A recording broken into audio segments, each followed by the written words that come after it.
You're listening to a Destiny Park Media podcast.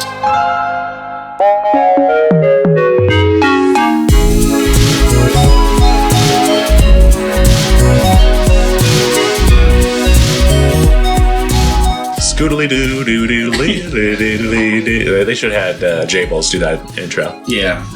Actually, it does have a very... Yeah, him and Cage. It is very him. Yeah. We'll have to send like some type of like fan letter or like IG DM or something of saying like, have you ever watched the show, you know... I think he'd like it. Ippo, yeah, it's like the intro for second season. Dudes! New challenger? I love Ippo. You got it? Hell yeah. Hell yeah. Okay, let me just do a song here. Here we go. He doesn't do any guitar, just him skibbity bop beating. Listen, I'm real busy with Jumanji 3 and with The Rock. With The Rock. And Kevin Hart, of course. That's a bottom line guarantee. You know The Rock.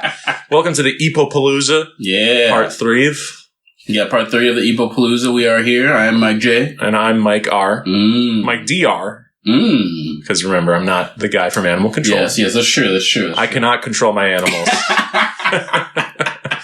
Yep. And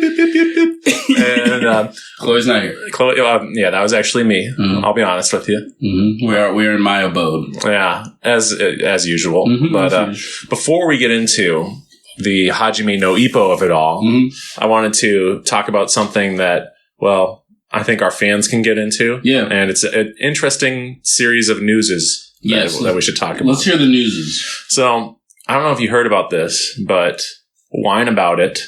That's a show that I've brought up on this podcast a few times. The formation of it has changed. Was the show with Maya and Cutie Cinderella? Yeah, that's right. Mm-hmm. Two streamers, two famous and talented streamers, and every episode. Well, maybe not every episode, but I loved that show. Yeah, and the announcement came through that Maya was stepping down as a co-host of that podcast. Yeah, crazy. And Maya, you may know her from her viral fame that came from interviewing animals with a tiny mic, but she has a wildlife sanctuary called Alveus. Yep, and she does fantastic work over there. Yeah. Friend of the pod, of course. Yeah, friend of the pod, Maya. Never been on the pod, doesn't know us, but she's a friend. That would be great if she were a friend and were on the pod. She's freer now. No, she's going to be more busy doing. I think I don't know why she stepped down, but I think having more animal sanctuary business. Yeah. It sounds like probably has something to do with it. Yeah, trying to get more funding for it and kind of keep it going, and probably getting more animals there and stuff like that. I heard talk that like she didn't want. She was wondering how it would look to have certain clips from Whine About It coming out while she's doing, animal sanctuary work, really? Rescue work. Yeah. Yeah. She's been called this generation's Jane Goodall. So that's very cute. Yeah. You want to know something funny about Maya that I've been doing? I'm obsessed. Well, I guess I'm obsessed with watching her play basketball. Oh yeah, those clips are great. I was just watching those, and I sent some to my sister, who's a basketballer. Yeah, I love watching her. Shoot a J on somebody, and everyone just freak out like, oh! Did you see the clip where she is dribbling and then knocks a guy's hat off? I probably have seen that clip before. I love it. It's great. It's so great. No, I love anytime I see her, any clip with her playing basketball, I just instantly click it. Well, the reason why I brought this up is because the Whine About It is still continuing, but with Cutie Cinderella and Valkyrie. Ah, a little switcheroo. Yeah, so for my point of view, the Jedi are evil. But that's a Star Wars reference. From my point of view, I find that, I don't know, it just sort of rubs my crosshairs. No, take two. Oh, she is a shooter. Rubs me the wrong way. Sure. And it's not my choice to make, and I'm sure that Maya told Cutie, like, hey, you should continue the show without me. Yeah, I'm sure she definitely. There are mature adult conversations, definitely. But as a fan who was very attached to that show with Maya as the co-host. Yeah. I'm just like, but it's not the same show anymore. Like, yeah, it's happened to me a few times. But no hate to Cutie. She just put out her first song, and she took a lot of guts because she was very nervous about it. Oh, okay, I didn't know that. So all of our brigade of haters that are on standby, stand down. Stand down. There you go. Yours is better. Stand down. Listen. Stand down. We support, whine about it, and I wanted to bring it up because if you and I ever part, the show will not continue. Let's see. Understood. So don't ever worry about that. If you feel the need to step down for whatever reason, sabbatical, sabbatical. Yep. There's a bull. There's a bull there. Christopher Sabat. A bull. Christopher Sabat bull. Yeah. He's like, I voice everyone on Dragon Ball Z. How are you doing? I found an old picture of me with Christopher Sabat and really? Eric Avail, who did Future Trunks. Oh, nice. Where were they at? It may have actually been Christopher Sabat. Why do I think it's Sabat and Schmel now? Schmel. It could be, yeah. It could be, but I remember I had the DVD for like the first appearance of Vegito, and they asked me, "Hey, how did this turn out?" Because we recorded our dialogue separately, and we didn't get a chance to see the finished cut. Oh, cool! And I was like 11 or 12, and I'm like, "Yeah, it was great. It's great. I loved it. I'm so nervous. I loved it. It was great. You guys are my friends." And we go Rainforest Cafe after this. What's your number? Let's not go crazy. Anyway, I didn't have a bizarre stand. Oh, by the way, I was going to say back then you also didn't have a cell phone, so just considering the timing. What's your number? I'm like speaking as like a Gen Z. I'll call you on my landline. What's your IG? I spoke to Bruce Faulconer on the phone once. Bruce is the... he was the composer for the American score for Dragon Ball Z. Ah, okay. Yeah. The rock stuff? Yeah. Was he did the well, okay. There's a few intros that I've heard and stuff I have to correct myself because he's credited as the musician behind all of it, but sure. He had like Faulconer Studios where a bunch of talented musicians worked. Sure. But the music it's a house. It's showed as by Bruce Faulconer. Got it. He stole credit for a lot of stuff. Yeah, I understand. I get allegedly. Right. Okay, good. It was in his house. It was in my house. The music was made in the house. It was in my basement. Hey guys, comes down with a plate of toast, marmalade, a serve of pancakes, maybe. There you go. Yeah, sounds good, man. I'll take credit for this. Make sure to make my name look good. Yeah, all over it. Yeah. But no, we were talking about, if you step down or if I step down, the pod shan't continue because to me it wouldn't be the same if I had someone else on here doing anime with me. It's just a different show. It's just a different show, exactly. Yeah, it's a different show. But, people feel certain attachment towards certain members of certain bands when they step down. And I continued listening to Weezer when they changed bassists. Like, I didn't mind but when it's like a two-person podcast, it just feels... Yeah, it's a tag team thing. The band is kind of like an ensemble. Yeah, and when I stepped down from Dad Men Doncast, I remember I gave you express permission to continue the show with Joe, my brother. I actually forgot about that, but I don't think about it much. Yeah. You're like getting tearful. I just don't know what to... It just hurts. I forgot about that, actually. No, I said, listen, man, you and Joe, you guys have better chemistry than me and you. No, I never,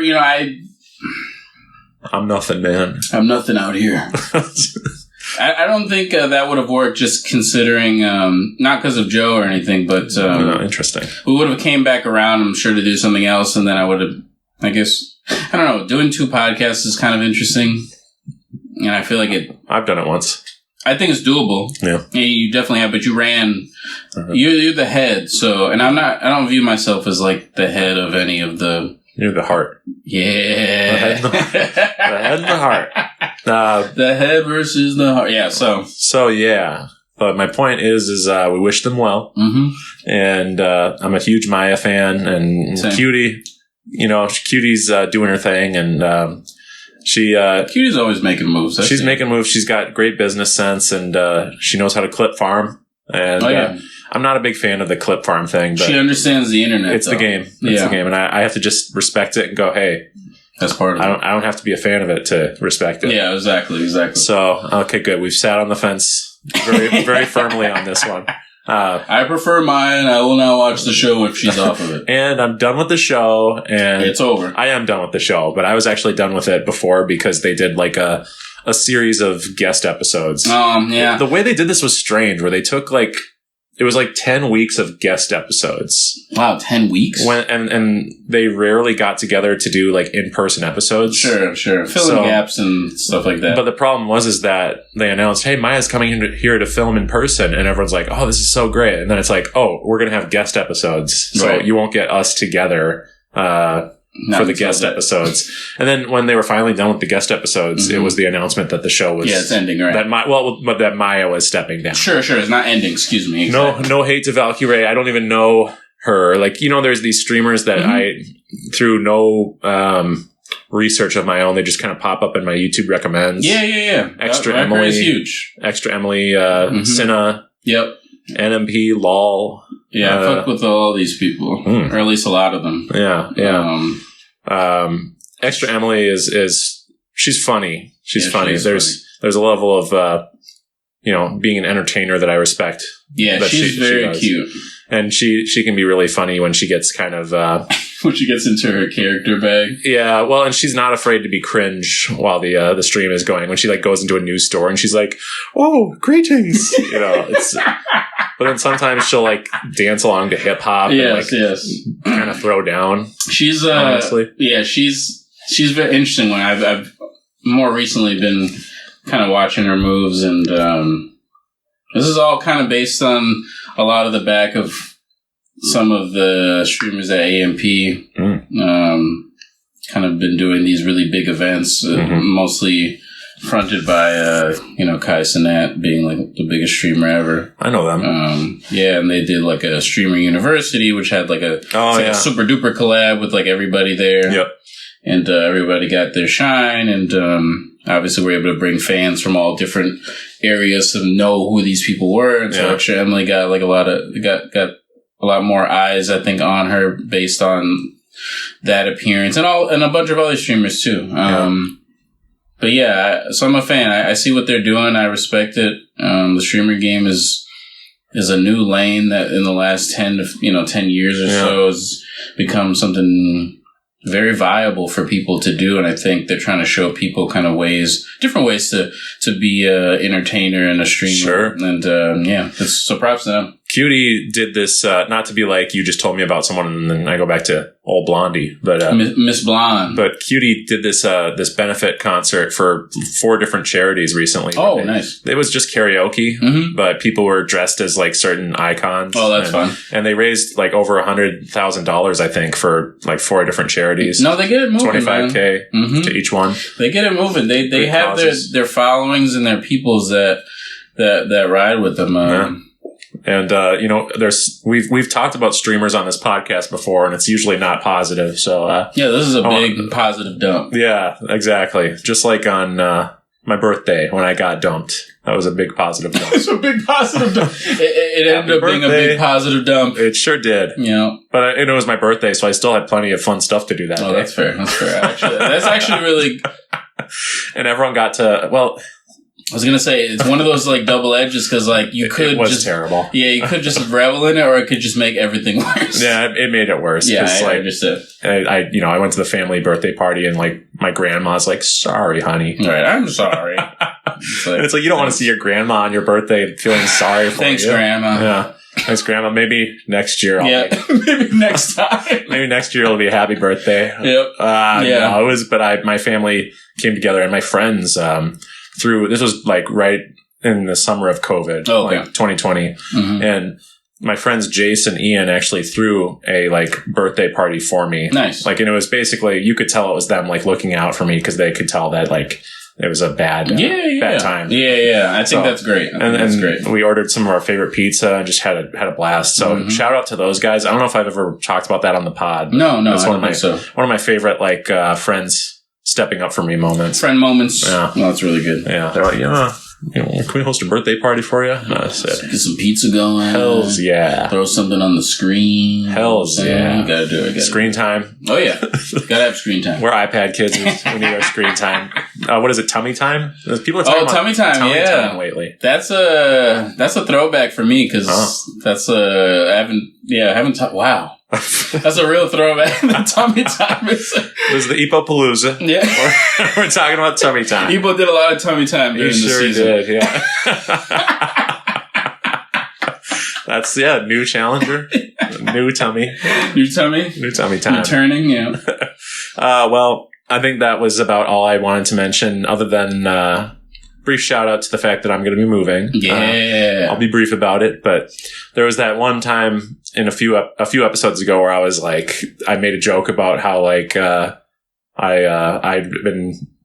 It was something about how the average child in America stays with their parents until they're 35, maybe 40. I made a comment like that. Yeah, especially this generation. It just stuck with me like, geez, I don't want to, because in every joke there's a little bit of seriousness. Of course. So it's like, I don't know. I mean, and my plan that I was currently on was like to try to save up enough to have a down payment for like a house or a duplex. Yeah. Just like doing the napkin math on how long that could take if everything goes well was like crushing my spirit. Yeah. And that puts the economy and the money situation. Inflation. Is it's not good. Stock market. So what you can find is what you should shoot for. Yeah. And what you can afford. Get better. Yeah. So I found a spot it was actually a spot that I looked at right after I moved back home, a little bit more than 2 years ago. Sure. Almost 3 years ago.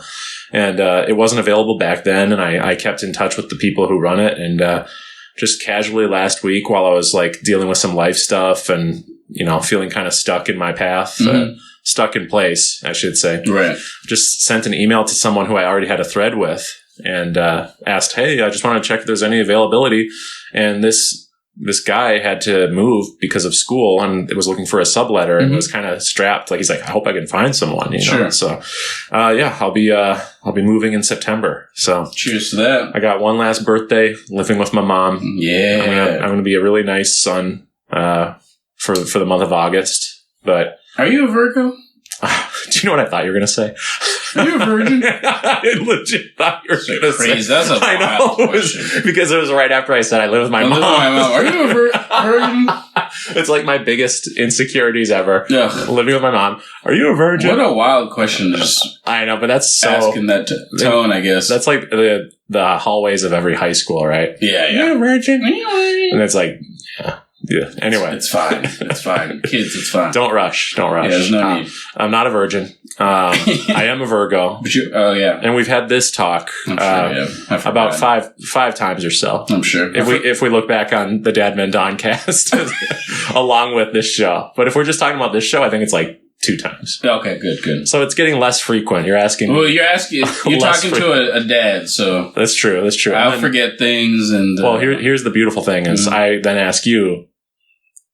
You're not a Virgo, but you're right after me, I think is what it is. No, I'm I'm in that weird space where like it's like right at the end. So like, remember they came out with some stupid thing where like they updated the thing and like pushed everybody like back like one. Yeah. No, I'm a Virgo, but yeah. Like, okay. What's the thing after? I think Libra is like after it or something like that. I thought it was Leo for some reason, but so Leo is before us. Okay. So that's my daughter. She's August 20th. So she's the Leo. That makes sense. And then it moves into Virgo, which is us. I'm just kidding when I said that makes sense. That makes a lot of sense. I know nothing about these. Well, when you look outside and you look for Orion's belt. Sure. Yeah, you look down about, latitude and longitude. Got it. And you find our sign somewhere there. I think you're talking about astronomy. Yeah. And space and time. Our sign. I'm looking at the sky. Where's the Virgo? It's somewhere there. It's in the Virgo galaxy. Where's the Virgin? Okay. Someone else out there is a virgin too. Who's tipping the scales? Yeah. Well, anyway, but yeah, I just wanted to mention that it's a good time. Big changes, and I have a concert coming up, and like I mentioned to you at the restaurant we were just at. Shout out to the Tap In. Yeah, Tap In local restaurant. spot. Definitely a great spot to eat. Delicious. Yeah, real good stuff, real good foods, drinks. And great vibes. And I had loaded fries that were the most mature and adult loaded fries I've ever seen. They had red onions. Fancy. Some greens of some sort. I couldn't tell if it was jalapeno or like just Serrano green onions. Or something. Yeah, Serrano. Yeah. Black-owned spot. Yeah. Oh, cool. I didn't want to assume. Yeah. But definitely a black-owned restaurant. Yeah. Great drinks. Yeah, real good drinks. You know, I have something to celebrate when I get an alcoholic beverage. Yeah. At a restaurant. We cheersed up. Yeah, we cheersed. And Jallah said, finally. Finally a drink. Daddy needs a drink. Daddy needs some afternoon swigs. Yeah, another black-owned spot that I've wanted to try is Afro Deli. I wanted to try that a few years ago, and then it was like closed really early when I went. So yeah, it's decent. It's got some decent food there. Yeah. Okay. There's a spot in St. Paul, but anyway, let's get into the weeds of the localities. Let's get out of the Afro Deli and get into the Ippo. Smelly. Yeah, he works out. I'm trying to find something right there. I got it. He works out real hard, and you start to stink when you work out. It's a manly musk, though. What's the name of the gym again? Kamigawa Gym. Named after the goat, Mr. Kamigawa himself. Yeah. So, New Challenger is a series for Hajime No Ippo. Comes out after the fighting, but there's also 2 films. Some OVAs. One's an OVA, one's a TV special. Neither is a film. They're not brave enough to call either a film, but definitely not brave. So you got to watch those before watching this. Yeah, because it's a continuation. So yeah, they're helpful in season 2, and it starts off with a recap of the TV special. Right. Otherwise, you wouldn't know, like, what fight are we watching? Yeah, Ippo is beating someone. He's defended his belt for the first time. Yeah. I was thinking about this. It's crazy to think that if they hadn't done the OVA, Mashiba versus Kimura, that could have been the first fight of New Challenger. Could have been. Crazy, huh? Would have been really interesting. You would overshadow Miyata's little intro moment. Yeah. I'm sorry, I was like diminishing. I don't mean to diminish by calling little. Come on, man. I'm a big Miyata fan now. That's true. I've grown to love this little critter. Yeah, he's they're building up to be. The show is interesting with Miyata because he's a prodigy who then takes a huge backseat for a season. Yeah, I dig it. And then he's on the struggle bus for a while. Yeah. But the struggle is beautiful. Yes. So, yes. The series, the fighting ends in 2003. And this show, I believe it came out in 2011. 2009. And the fighting was 76 episodes or so. Yeah. And this new series is about 26 episodes. It's a very similar to like the usual anime miniseries length. So it's 26 episodes is like what you would expect for an anime. Yeah. If you hear about a random shonen, let's say. Yeah, exactly. Yeah, first season of a shonen. Shonen Jump. Yeah. Weekly shonen. Little Sunrise production. Yeah. But so the show had been finished for a while. But they brought this back because like manga sales were doing pretty well. And actually because of this series, manga sales they bumped. They got real. Series, people caught this on TV and they're like, "Oh, this is pretty cool, man." And I think there's a certain section that could probably have boosted manga sales quite a bit. Yeah. So let's break it down into like 5 categories. Okay. Let's talk about animation and art first because that's the big one. Sure. So when you're watching Ippo and you finish the fighting, the show has grown into itself. The animation has become so fluid.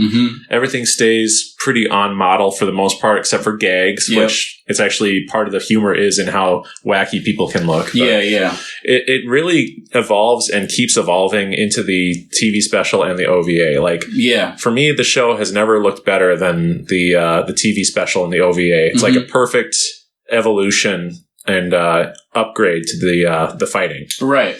But because like we mentioned in the past, from the fighting to the movies and into the season 2, we've had this transition in anime style look. Yeah. Where it goes from kind of more traditional, old school, 90s, 80s style lines and less bright and more, more like detailed into like this, I don't know how we described it, but it's like a shinier...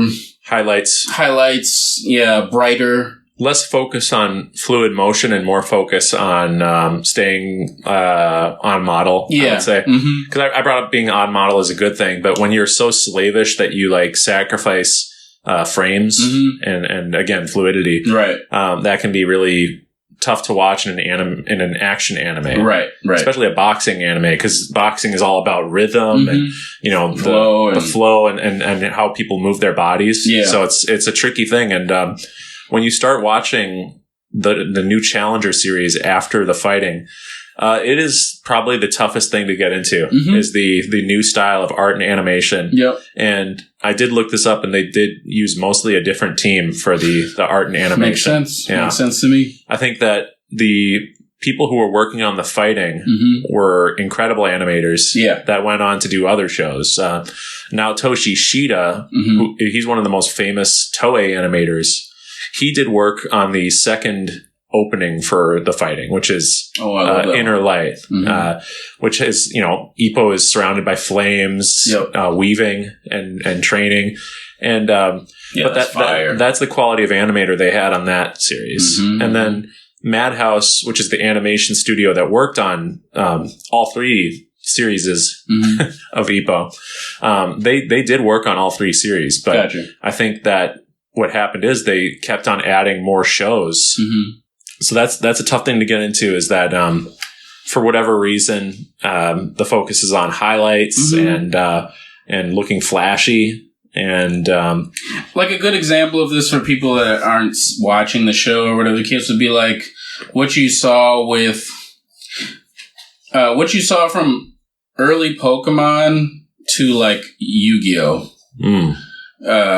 Or like there's always the Dragon Ball Z to Dragon Ball Super comparison. Dragon Ball Z to Dragon Ball Super. That's another good one. Super, they used a ton of hair highlights in that show. Yeah. It makes them look like action figures. Yeah, it's like too shiny. It's just, I'm not into it. Not a huge fan. A lack of grit. Yes. For boxing, you need grit. Yeah, you absolutely do. Yeah. And the color palette, it's like oddly muted in New Challenger, despite being all flashy and highlighty. Right. Whereas in the fighting, the colors are a bit more warm and warm tone. It's definitely vibrant. Warm tone. Yeah. So with that said, there are certain key episodes where the show does look good, and it's funny.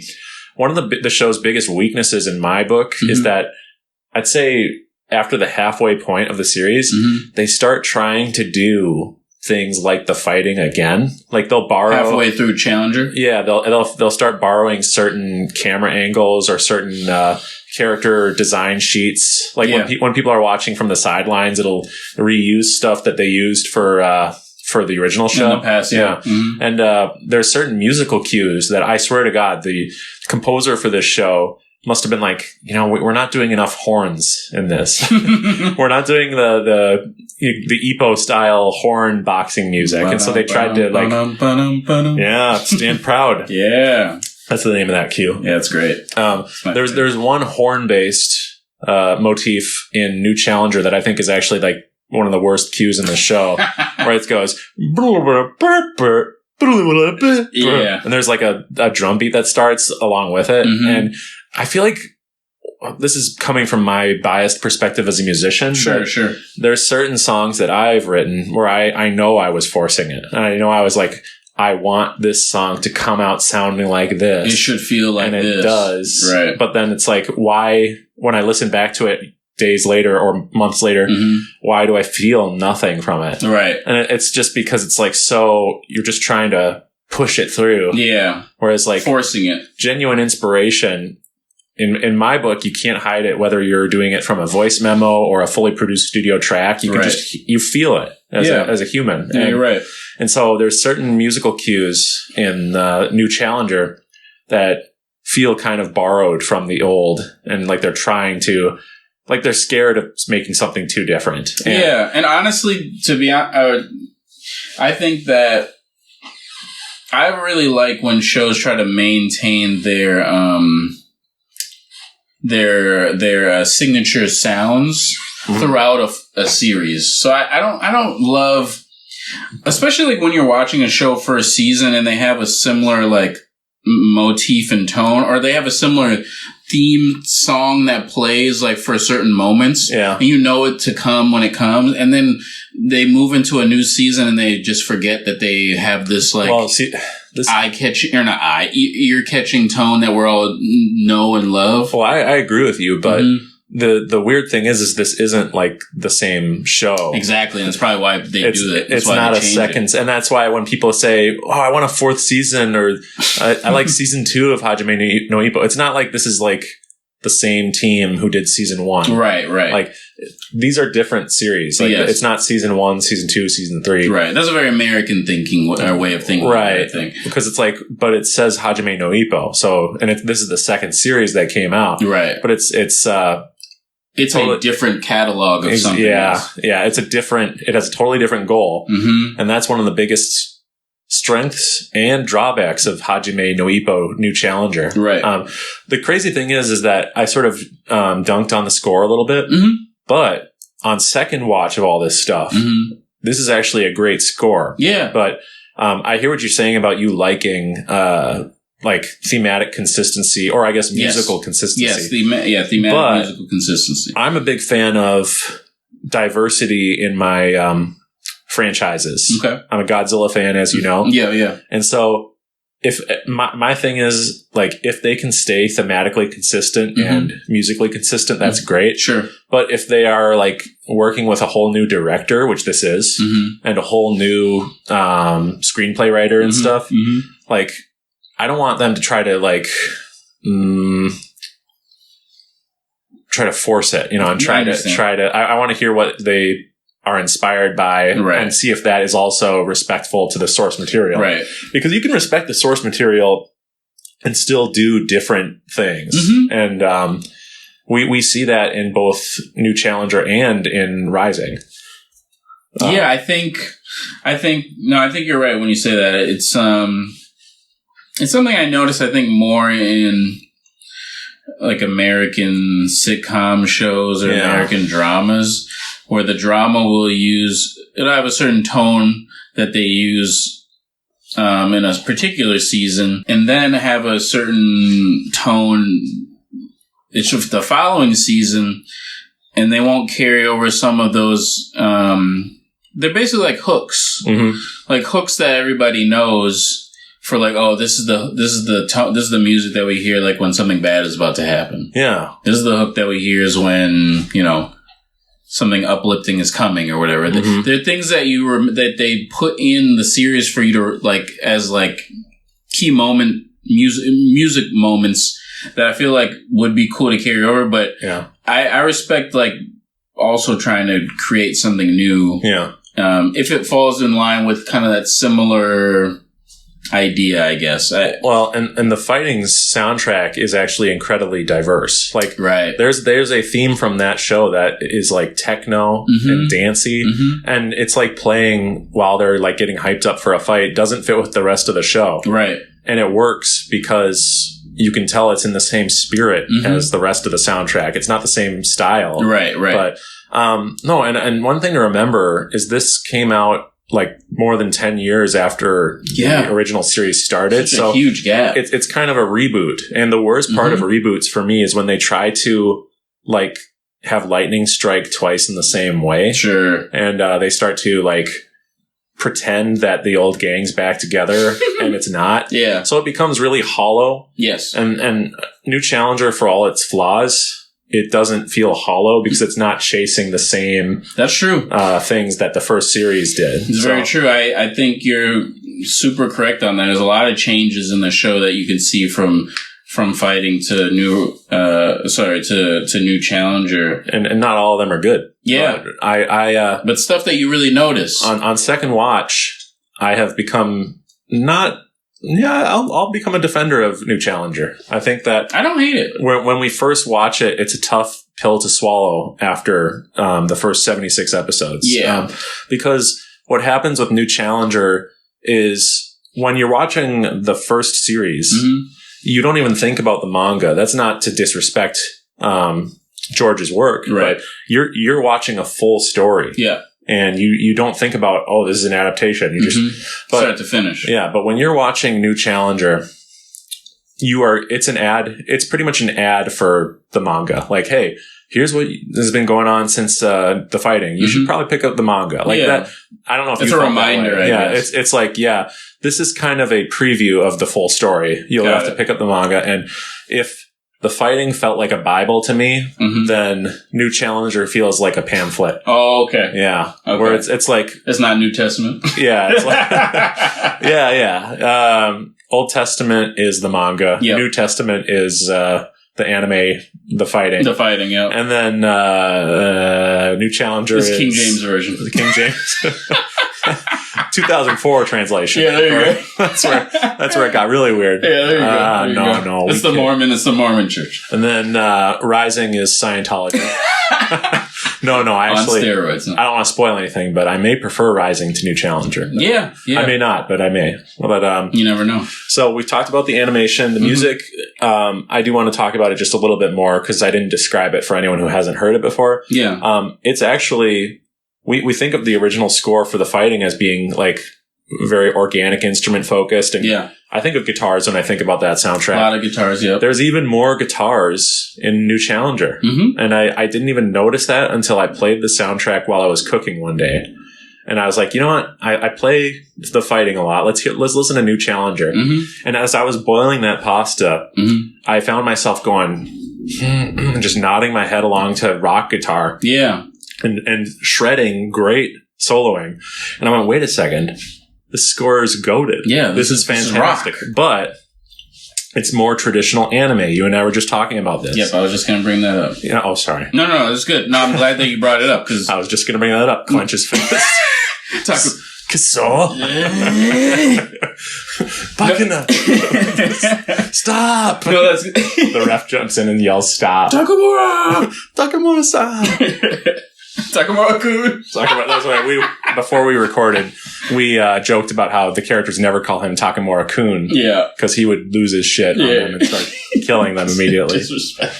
But no, you were going to say something. No, I wasn't going to say. I'm glad that you brought it up because the intro to the season 2 is this very upbeat anime, traditional anime. That's right. I sang it at the beginning of the podcast. Yes, that's right. And you know what's funny is that if that theme song or opening was for any other show, I would have hugged it and had open arms. But when I first watched New Challenger, I rejected it. It's something about, I don't know what it is. Because yes, that theme works with any other show. Yeah. Something about Ippo and his boxing, like that music is not congruent. Yeah.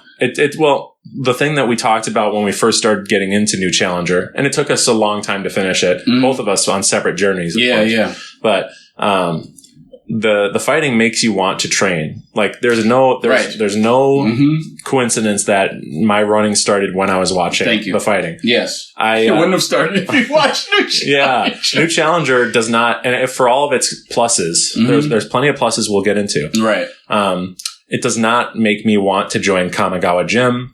I mean, I was crying at the end of the fighting and saying, it's like these guys, I trained alongside them and that they're my friends. It's like, Jesus Christ. There's a realness. The cringe that I admitted to on a microphone. How could you? For the fighting. Versus with New Challenger, it's like, thumbs up. That was good. Decent show. It's pretty good.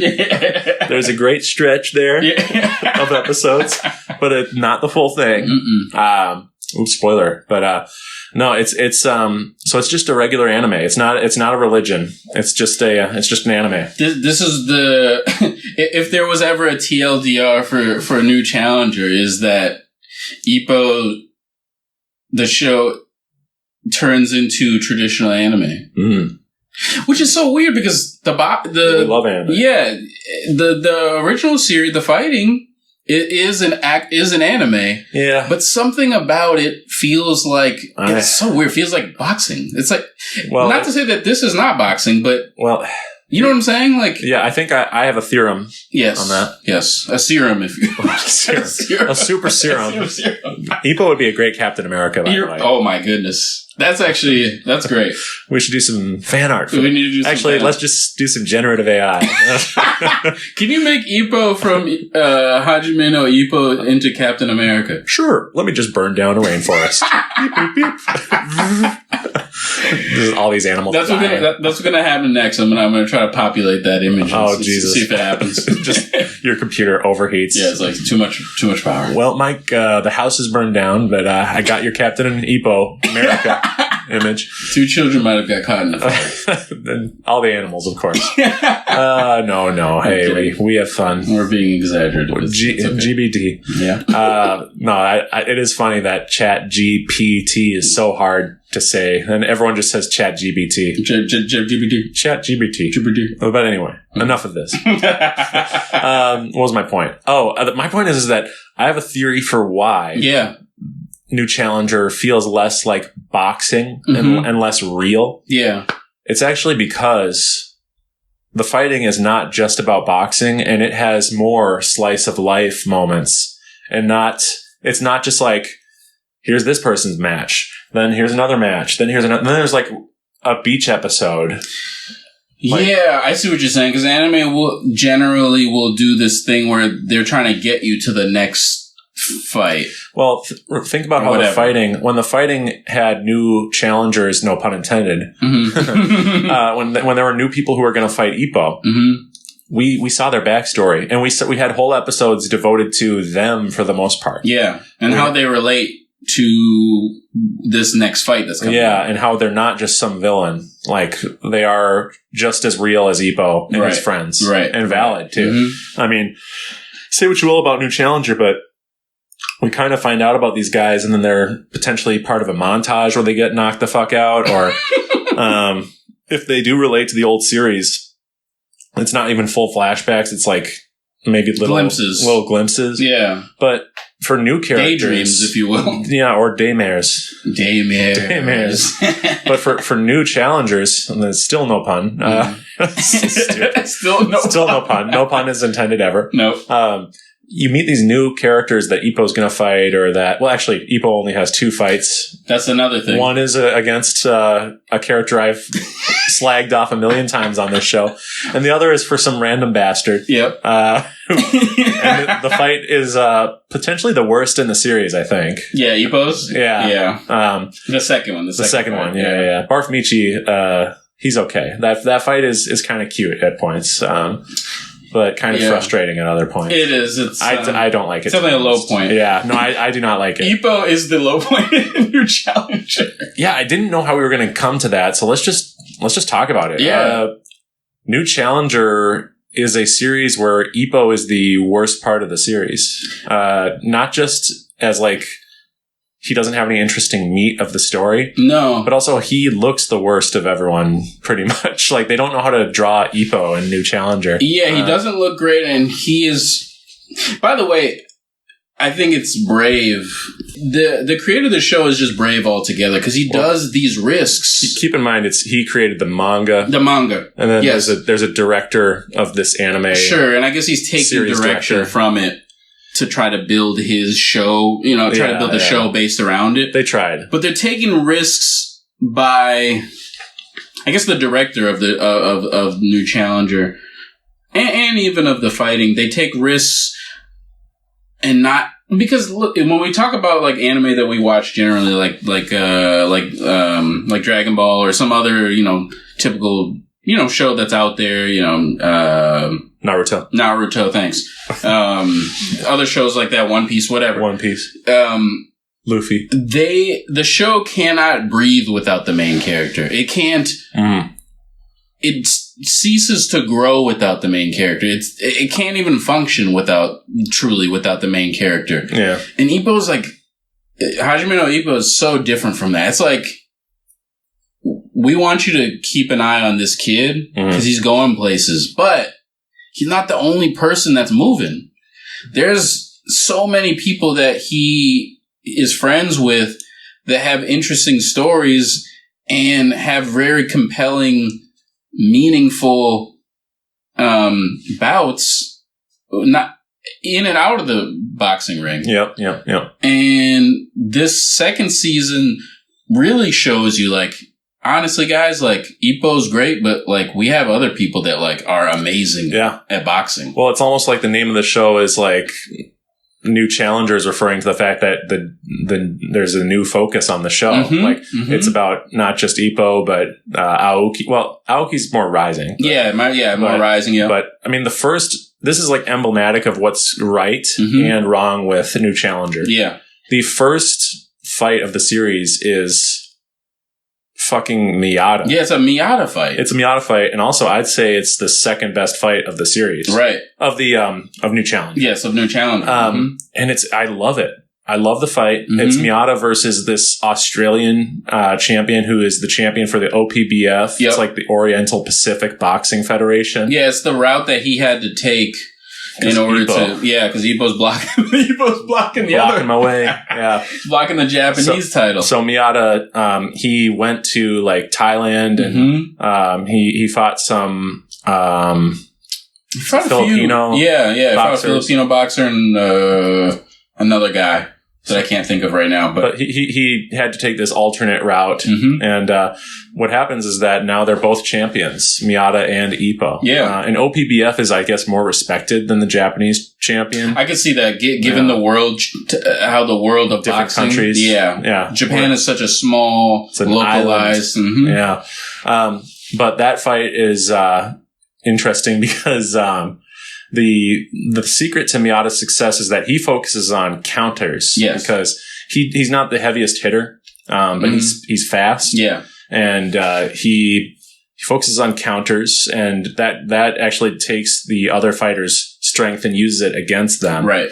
And his opponent, Arnie Gregory, has a trainer who looks just like Don King. Famous boxer trainer. Yeah. Trainer. Yeah, boxer. Yeah, exactly. Promoter is really promoter. Yeah. And of course, the attitude of the Hajime no Ippo show would not like promoters. No. And, but nobody really loves a promoter. But, this Arnie Gregory guy, he has something called the Bloody Cross. Which, Mike, if I have to hear this fucking guy say bloody cross, bloody cross. Yeah, and there's a compilation of Bloody Cross on YouTube, and it does not capture all of it. There's like 5 different times that they say it that aren't in that compilation. Oh my god! But here's the thing: it's the redemption for the swallows in the film. Remember, there's going to be 2 swallows. Oh, that's right, the swallows. Yes. Their first swallow, you're going to be fine with that one. But the second swallow, you got to watch out for that second one. No, these bird references. Yeah, so they said, you know what? We're going to do another technique that we keep hyping up like crazy, but this time it'll pay off. And they just, they keep saying it. Bloody cross. Well, even in the crowd, I think Aoki, or it was the one that said it in the crowd, and he's like, bloody gross? Well, this brings up one of the difficulties of translating an anime. Sure. Because in the subtitles, we're hearing all the characters say, bloody cross. And I'm sorry, sometimes when they say it, it sounds awesome. Like, it sounds badass. And when the owner is like, they draw him hyper realistically staring at the camera saying it, mogging the camera. It's awesome. It's like, this is what being a man feels like. No, this is what they banked on. This is why they said it so many times. I'm like way past it. I'm like, this is not even cool anymore. It's cool. I'm going to fight for it. It's cool. It's still cool. I love it. It's like, it's the inverse of the swallows, where you're imagining just these 2 little tiny birds flapping around. The first one's kind of bad, but the second one's like a killer. Yeah. But I don't know. I think it's just that it's so cheesy that it's kind of like fun. And they definitely shot for that. Yeah, and it does pay off because Miyata does have a mouthful of blood and he's just bleeding all over the place. Yeah. He gets the bloody cross. It's not empty. It's basically a counter to a counter. Yeah, the guy uses pops his elbow out, so like it throws the guy's the trajectory of the punch off, so that he can get a punch off. Yeah, and the secret is to yell really loud and then push with your legs and your body, and then you can defeat the bloody Kuros. Yeah. And then Miyata's his technique is when he counters someone, he has to smash them into the mat in order to defeat them. Yeah. But I actually love that fight though. I think it's really fight. Great. It's a weird opening fight for an Ippo series, but that's the thing. I feel like they could have been more creative and figured out a way to make it work as a series for Hajime no Ippo, but I respect it. I respect that it starts off with a side character that you have to be intimately familiar with the show to watch. And it's just, I guess Miyata needed, a lesser show would probably just forget about Miyata, but I think it's great that he gets a chance to kind of showcase. That fight helped me realize that Miyata, to not discount him as like a competent. He was always competent. He was always a competent fighter, but in the eyes of Ippo's rise, like Miyata just wasn't there for me. And on purpose, I think, Miyata had to kind of take his lumps and took the hard road. Yeah, well, when you're training like Ippo is, I think what the show's trying to illustrate is you have to have, your focus on the front window, not the rear window where you're like watching what everyone else is doing. Right. So people get in and out of your life, just like Barf Michi. He was in Ippo's life, then they lost touch, and it's not like Ippo was writing him letters and stuff. No, because he has to always focus on the next thing. Yeah. But, I had a point about the bloody cross, but I can't remember what, the awkwardness of translating anime and having to do subtitles. Yes. So we're hearing everyone say bloody cross.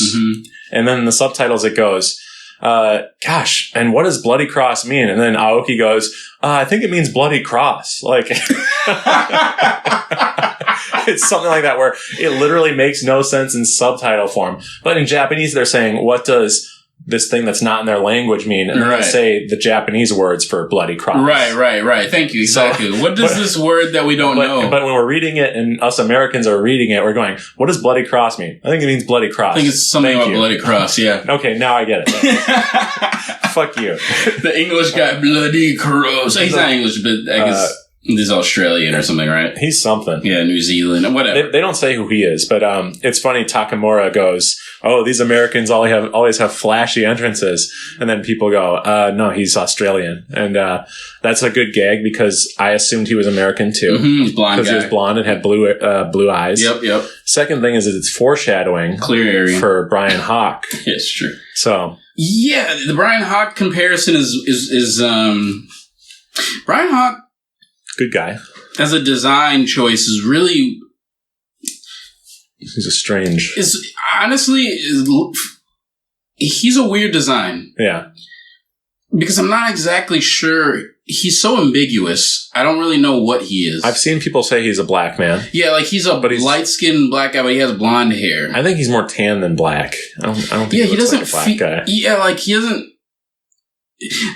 I would love... That would be my question. Like, what is Bryan Hawk's ethnic background? Like, I understand he's from New York, so like he could be Puerto Rican. Yeah. He could be... I can see that. Like, he could be any of those. Like, it's a melting pot, so it's like, it could be any of them, but light-skinned guy, like, so interesting design. His hairstyle doesn't fit with like a black person, so that's why I'm like, he's probably not black, so it's like, I don't know. Anyway, a little side tangent, but Bryan Hawk being blonde is an interesting choice. Yeah. But blonde hair in Japanese culture, from what I've heard, is a sign of someone being a like delinquent or bad news. Okay. And when a kid is giving up on their future, in anime they'll have them like dye their hair blonde. Okay. All the time. Yeah. That's really interesting. Yeah, that says a lot. I think that's like the choice they made for having him be a blonde, spiky-haired guy. Right. Sort of a Bart Simpson energy. type of energy. Yeah, exactly. If he were like 200 pounds and all muscle. So is Bart black or...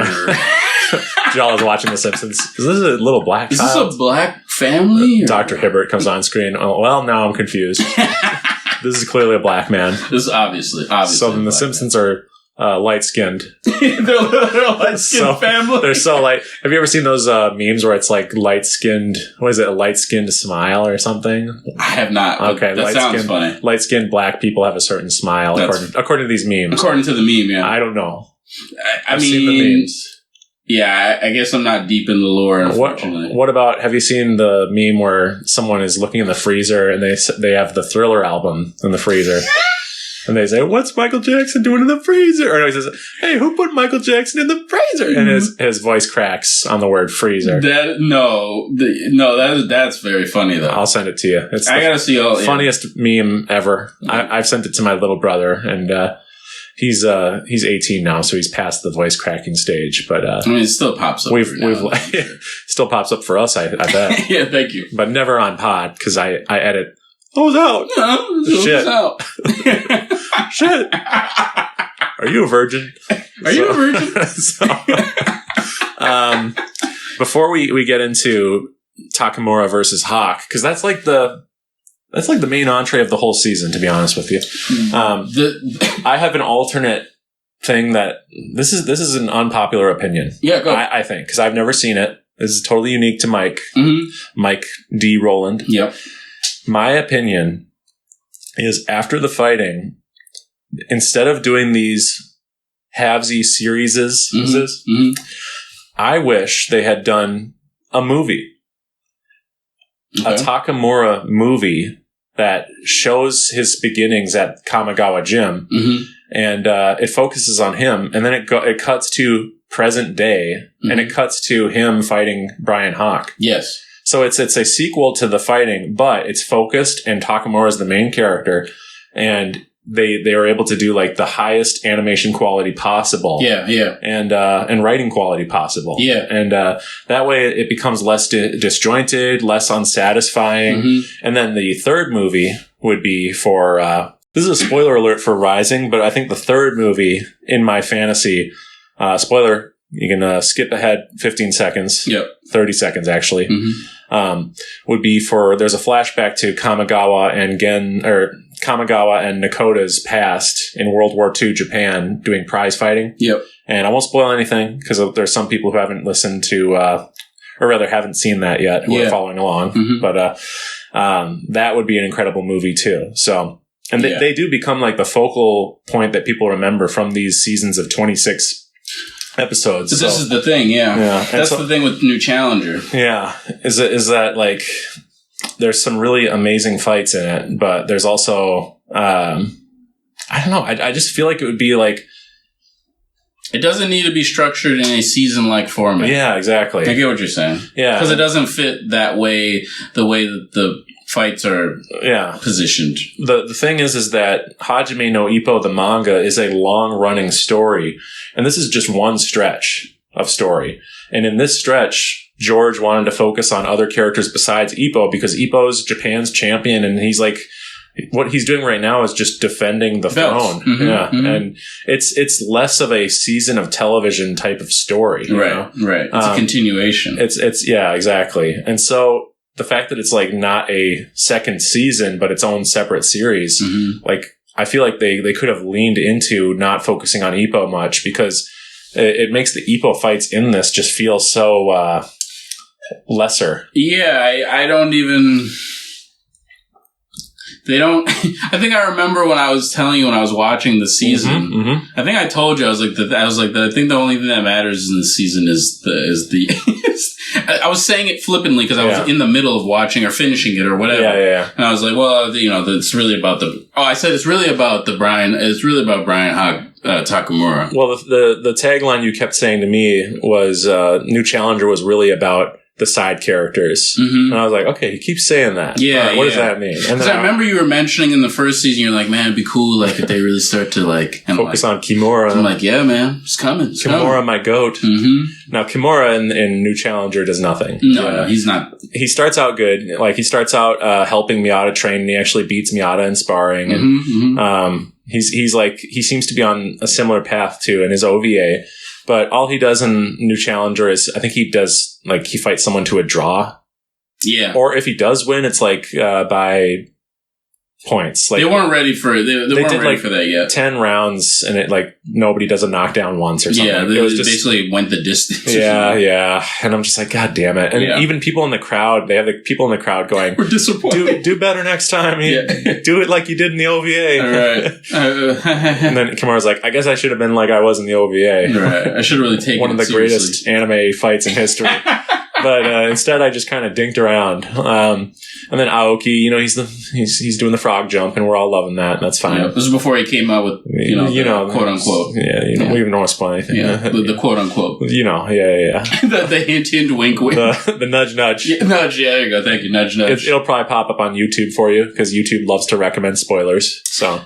It's one thing I don't love. Yeah. Something that pops up and I'm like, I didn't really want to see that. Thanks. And it's like, how much of it is my fault that I'll be like, I want to rewatch that one clip from Ippo, No, but it's the thing. It's like, I'm trying to watch some stuff that like I'm currently on. Yeah. And then you show me something like later. And I'm like, I wasn't ready for that. Not far be it from me to defend the algorithm, but I understand what it's doing. It's trying to lead me towards more things. Sorry, Father. Stay on track. Stay on task. It's like whatever. But yeah, Ippo, he gets challenged by Hammer Now, and he's a bald motherfucker. Real ugly looking, and very scary. No eyebrows. Scary. No eyebrow man. Yeah, and it turns out to be the great Barf Michi.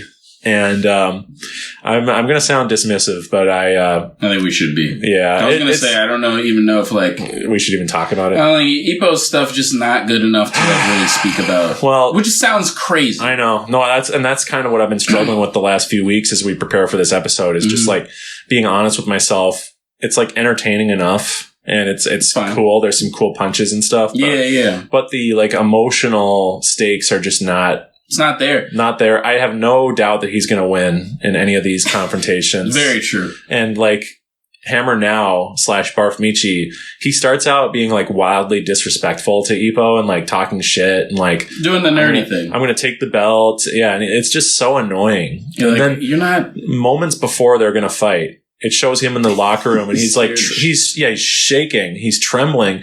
He's so sad. And like, he's like, oh, I wish he wasn't mad at me. Oh. and like the trainer goes, this is the trainer who hates Ippo, by the way, because he destroyed, Jason Ozma. Like Ozma didn't fight after that. Oh, right. He destroyed one of the nicest characters in the show. Kind of a realistic touch, by the way. Yeah. Which that's very true. Very true. But, so this trainer doesn't even like Ippo, but he goes, it's kind of your fault. You were like talking shit to him like at the weigh-in, and like if you want to like get a hug from him, then go go talk to him. You can still he'll be nice to you. And he goes, no, I have to fight him at full strength.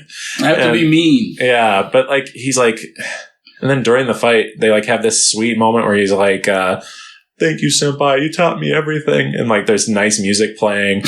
Meanwhile, Ippo is like punching him so hard he's gonna like die. It's a weird fight. Never to be seen again as far as I know. And he also announces that after he fights Ippo, he's going to give up boxing forever. It's like, is your only goal to fight Ippo? And like, I understand that motivation from like him being like the little grunt of the crew. And Ippo did always look out for him and tried to teach him. He really rolled with Ippo, honestly, as like a little. And that's why the trash. I'm sorry for interrupting you. No, you're good. You're good. That's why the trash talk pissed me off because Ippo did fuck this guy. Did nothing but help him, and he's like, "I'm going to kill you." And he's doing the. It's like pro wrestling. This guy took the shit right from my. Sorry. I'll shut up. No, you literally that's. I was just. You got it. I was just about to say, it's literally wrestling. The cream of the crop. The cream will rise to the top. Ippo? Yeah, Sensei? Sensei, the cream always rises to the top. We should do a dub where we dub. Yeah, we it's like the anime music video type stuff. Yeah, that'd be actually really good. We'll do an edit where we put the audio from Macho Man Randy Savage. Yeah, the cream will rise. And it's the scene where there's these moments where like the show / the manga tries to present Ippo as badass. Yeah. And when you watch it for the first time, you go, that was badass. Mm-hmm. And then like when you think about it, you go, wait, he didn't even say anything that badass. It's not even that good.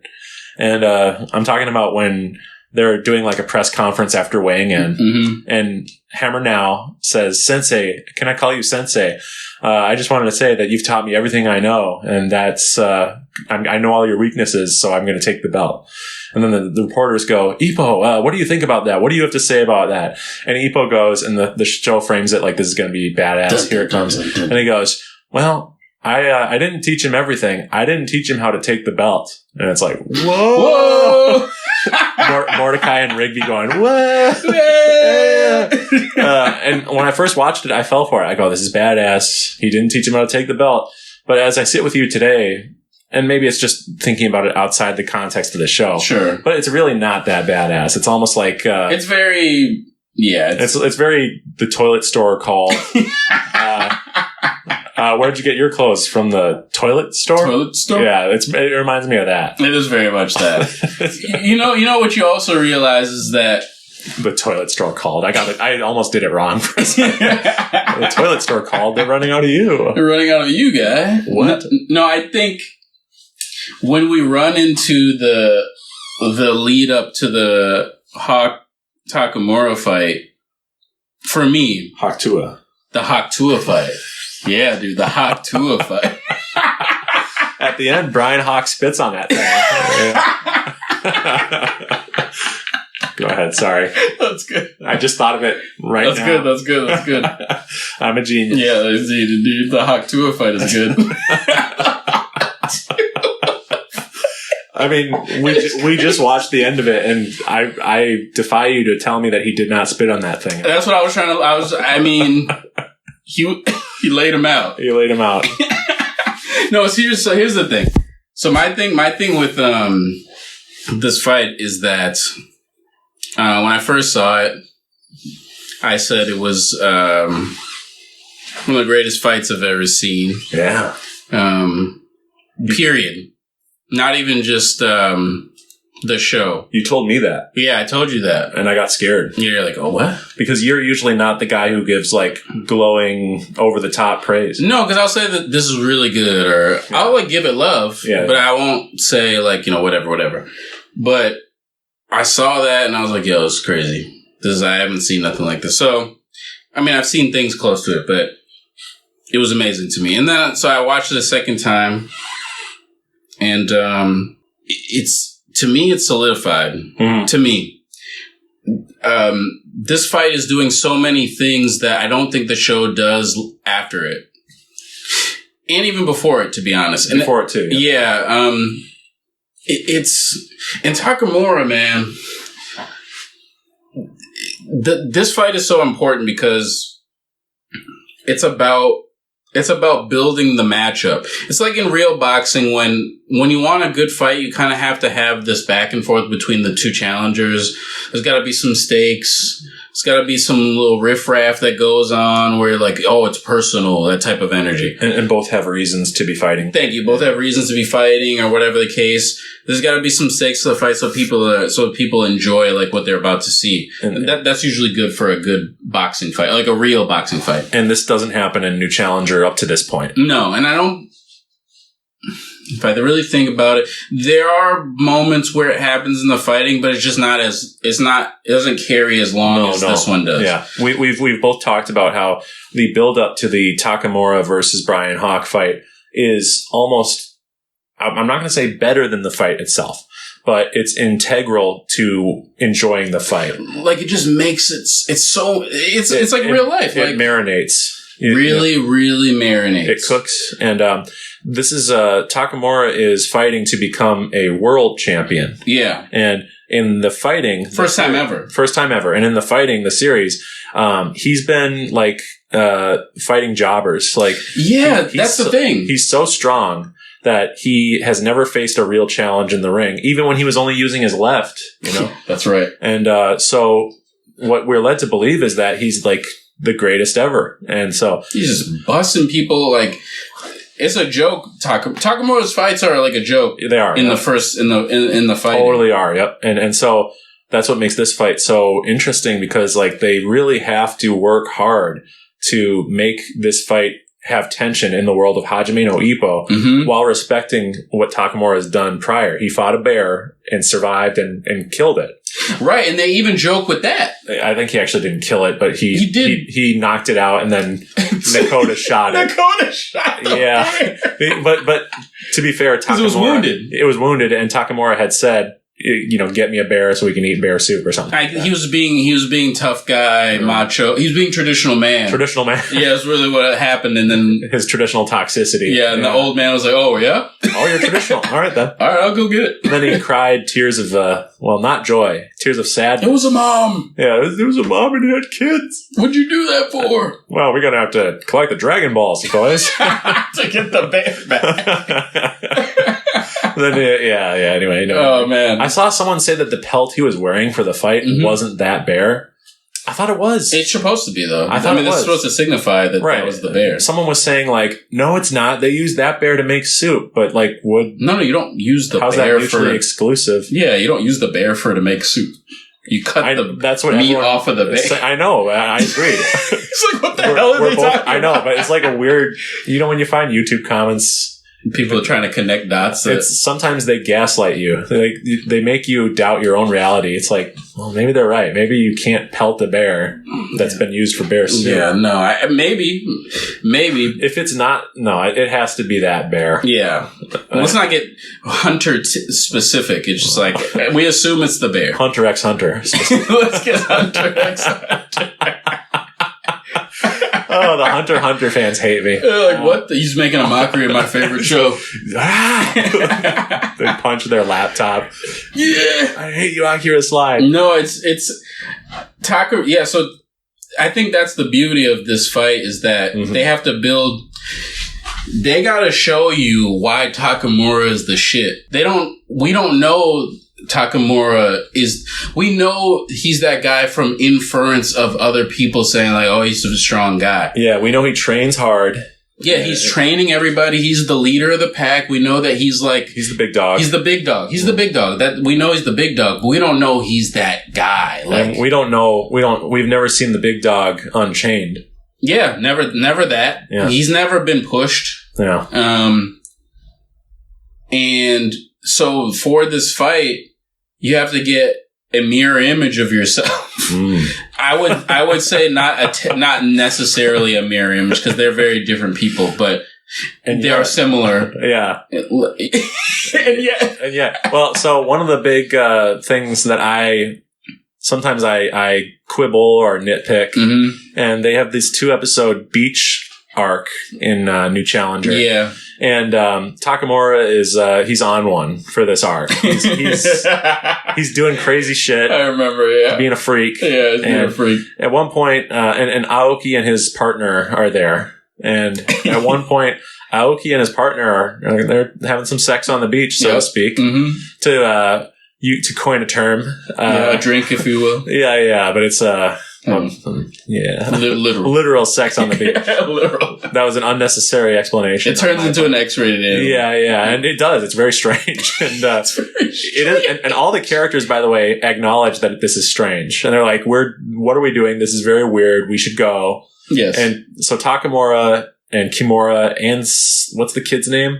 The young By kid? the way, yeah, Itagaki. Itagaki, yeah. They introduce a new character to Kamigawa Jim who seems like a good, interesting foil for everyone, but the way he gets added to the show is so abrupt. And just thrown on. Yeah, and it's not bad. It's never bad, but it's just abrupt. And how do I know this guy? No, not really. Is he making the show worse? No. No, he's not. But is he making it better? No. No. He's just there. He's just there. Yeah, for the ride. Yeah, and from what I've heard, he's a great character. But I wouldn't know from watching this TV show. Right. In the manga? Yeah, which is weird to say, right? But that's actually really interesting. I'd love to just that's the big weird thing about these 2 mini series is they don't go deep enough in those. No, it's like you hear about how these things happen in the manga and you go, oh, there's way more build up. There's a fight where Ippo fights a guy in Rising that is like a man of the sea. Yeah. All it is lip service in the anime. You don't get to know this guy at all. He just comes up out of nowhere and says, I'm going to fight you. Then bring you deep. I'm going to destroy your Dempsey roll. And the show... becomes so much about techniques, it gets really annoying, to be honest. I understand that. And so that's what Bloody Cross was the start of. So I just laugh at it. Yeah. Bloody Actually, Cross. the Sparrows is the start of it. That's the thing. The Sparrows is the start of them, like, announcing to the other fighter, I have a technique. It's like, I remember when the show was about boxing. Like, this is the anime part of the show. Yeah. Is what I'm saying. Like, the show turns into a regular anime. And I think they shy away from it in later arcs in the manga, from what I've heard. So it makes sense. I think, totally cool that George wanted to experiment and be like, let's try to make this a bit more like anime manga-like. And he probably learned like, oh, you know what? The show's getting a little less good. Or the series is getting less grounded. Yeah. That's the thing about the fighting is it feels grounded the whole time. Very grounded, yeah. But then they have these movies where, and you know what? Dragonfish Blow is still just a punch. It's a punch, yeah. Mm-hmm. And, Bloody Cross is a counter. These are still like boxing moves, but I think once we get to the Bryan Hawk fight, I think it goes full anime. Yeah. And but yes. Sorry. Go. I love I do this more than you, so you're good. That's true. Yeah. I do this like way more than you. But in this episode, we're about to become even. Brian? Takamura. You're supposed to say Takamura. You're Takamura. Takamura. Thank you for telling me what I was supposed to say. You're Bryan Hawk. Thanks. I'm Takamura. That's right, because I've never trained. Yes. You actually train more than me. You're running. You're like, yeah, you've never trained, right? And I'm just like, oh. No, it's me. I'm Bryan Hawk. I'm from New York. There you go. And you are black. Yeah, and I'm like, I'm some weird light-skinned guy with like blonde hair. Light-skinned smile. You gotta look at the memes. You're gonna laugh so hard. I don't get them, but I can tell they're funny to the right crowd. Sure, exactly. Light-skinned smile. Yo, we have to have like a Bryan Hawk like shot and then put a light skin smile under his picture. We have to do a cover of Drake Take Care with Bryan Hawk. Yeah. Photoshopped into it. Look at the light skin smile he's got. This fucking sadistic face. I'll be honest with you. I don't think that Hawk has light skin smile vibes. No, I'm sure it is. He's a psycho. Yeah. What we're talking about. Oh yeah. So I'm glad you brought that up. Yes. This fight, Hawk versus Takamura. This is the first time that Ippo, the series, the anime, it's a shonen battle. It's not a boxing fight. Yes. Like, one of the guys is a superpowered freak in the ring. Yes. Which is actually, I'm referring to Takamura. He's superpowered and he's like insanely talented, but he also trains all the time. Yeah. And then, Hawk is presented as like a mutant and like a superpowered being. Like they give him red eyes. Yes. And like, there's a lot of like symbolism and allegory in Ippo fights. Yeah. This is the most extreme one they've ever done. And that's coming from, like the series where we have the Mr. Fantastic stretchy arm Mashiba. Yeah, the Mashiba punch. But the fight becomes like an anime, like just as fantastical as Goku and Vegeta in the Saiyan Saga. Yeah. And yet it still stays in a boxing ring. But there's something called high speed death, where Takamura goes out there and starts spinning around in a circle so fast that like nobody can see him. Right. This is an anime. A straight anime. It almost makes me feel like tisk that like this is your favorite fight because it moved away from boxing and this is what you call the peak. And I'm like, yes, but they committed to it, and it's still boxing. It's still boxing, and it's there's symbolism in it where Takamura is blue and Hawk is purple. Yeah. And purple is the color of royalty. He's the king. And blue is like, this when someone's blue, they're kind of like an upstart, aren't they? Yeah, or like it's also like a physics thing too, where like blue is going and red is coming at you, or something like that. The scientists will look that up. The Akira slide scientists. Yeah, that's what our fans are. But we call them the scientists. No, I'll be honest with you. So I had your voice echoing in my head when I first watched the fight. I heard you going, I think it might be my top 5. And then I said, oh, really? You go, yeah, of all time. Like, of all time. Period. Yeah. And I was like, what the fuck? Yeah, what the fuck does that mean? Who's this? Right, exactly. Who's this person? Who's this? And so I'm watching the fight, and with each 20-minute chunk, I'm going, this is getting crazier and crazier. Keeps going crazy. And I wasn't able to like absorb it as entertainment because I kept like having a hard time keeping up with like what was happening. Mm-hmm. Not in terms of like understanding it, but in terms of like, how is this the same series as the fighting or as the previous episodes? Yeah, it literally takes off. Yeah. It's nuts. Yeah, you're in like a different sphere. And I think even that lead up to the fight also puts you in a different sphere because all the stuff that's leading up is about a boxing match, but it's like, it becomes the disrespect is fantastical. Yeah. The Takamura's extreme training is fantastical because it's like, he's killing himself. The weight cutting, yeah. I actually thought in my head watching Takamura go through this, I was like, I feel like you could die doing this. Like, you could die not drinking water. I do think that either Takamura or Sendo is going to die before the end of Hajime no Ippo. Yeah. I think that it's probably Takamura just because he's undefeated, you know? Yeah. But the way he's being undefeated is like so disastrous for his health that like, and then they present him as Superman. They have the like Ultraman music playing in the background. Mm-hmm. He is like that guy that everyone looked up to in the old neighborhood that you find out when you come back years later, oh yeah, he died, you know? Like he couldn't keep it up. Yeah, he was like the top of the mountain at one point and then just declined. Like you watch those 30 for 30 sports documentaries. Yeah. He's like that classic case where he just, even the stories in boxing where these people who just like supernova go for it and they burn out super fast because they get hit in the head the wrong way. Yeah. Something happens is unfortunate, but Takamura's going through this like through a training regimen unlike it. We haven't seen it. We haven't seen it in the show. Nobody's done this. Like nobody's like Miyata got close to like what he was trying to do to cut weight. So we saw a glimpse of like how far people can go. Yeah. And Takamura went like 10 steps in front of that. Well, and they did something smart where they had him fight some random person before the world championship fight. Yeah. And they showed that Takamura barely made weight for that fight. Yeah. And was actually seemingly going to lose. Like he was doing way terrible. Underweight. Yeah. Way and underweight. Weak and like falling apart. His visual was like gaunt. Yeah. But then he looked in the crowd and saw Bryan Hawk in the crowd. I was like, when I watched that, I was like, it was a jump scare. Yeah. Because I was like, you weren't expecting that. No, I was like, okay, they're talking about Bryan Hawk every few episodes. Mm-hmm. Like the seeds are planted for this fight really early. Which I love that part. That's so great to me. Yeah. Like start setting it up mad early. So like there's in our mind, we're thinking in the back, like something's coming. This is a point I wanted to make. In both Rising and New Challenger, there are sections that are just as good as the fighting. This section is just as good as the fighting. I'll die on that hill. It's just as good, if not better, than anything in the fighting. Right.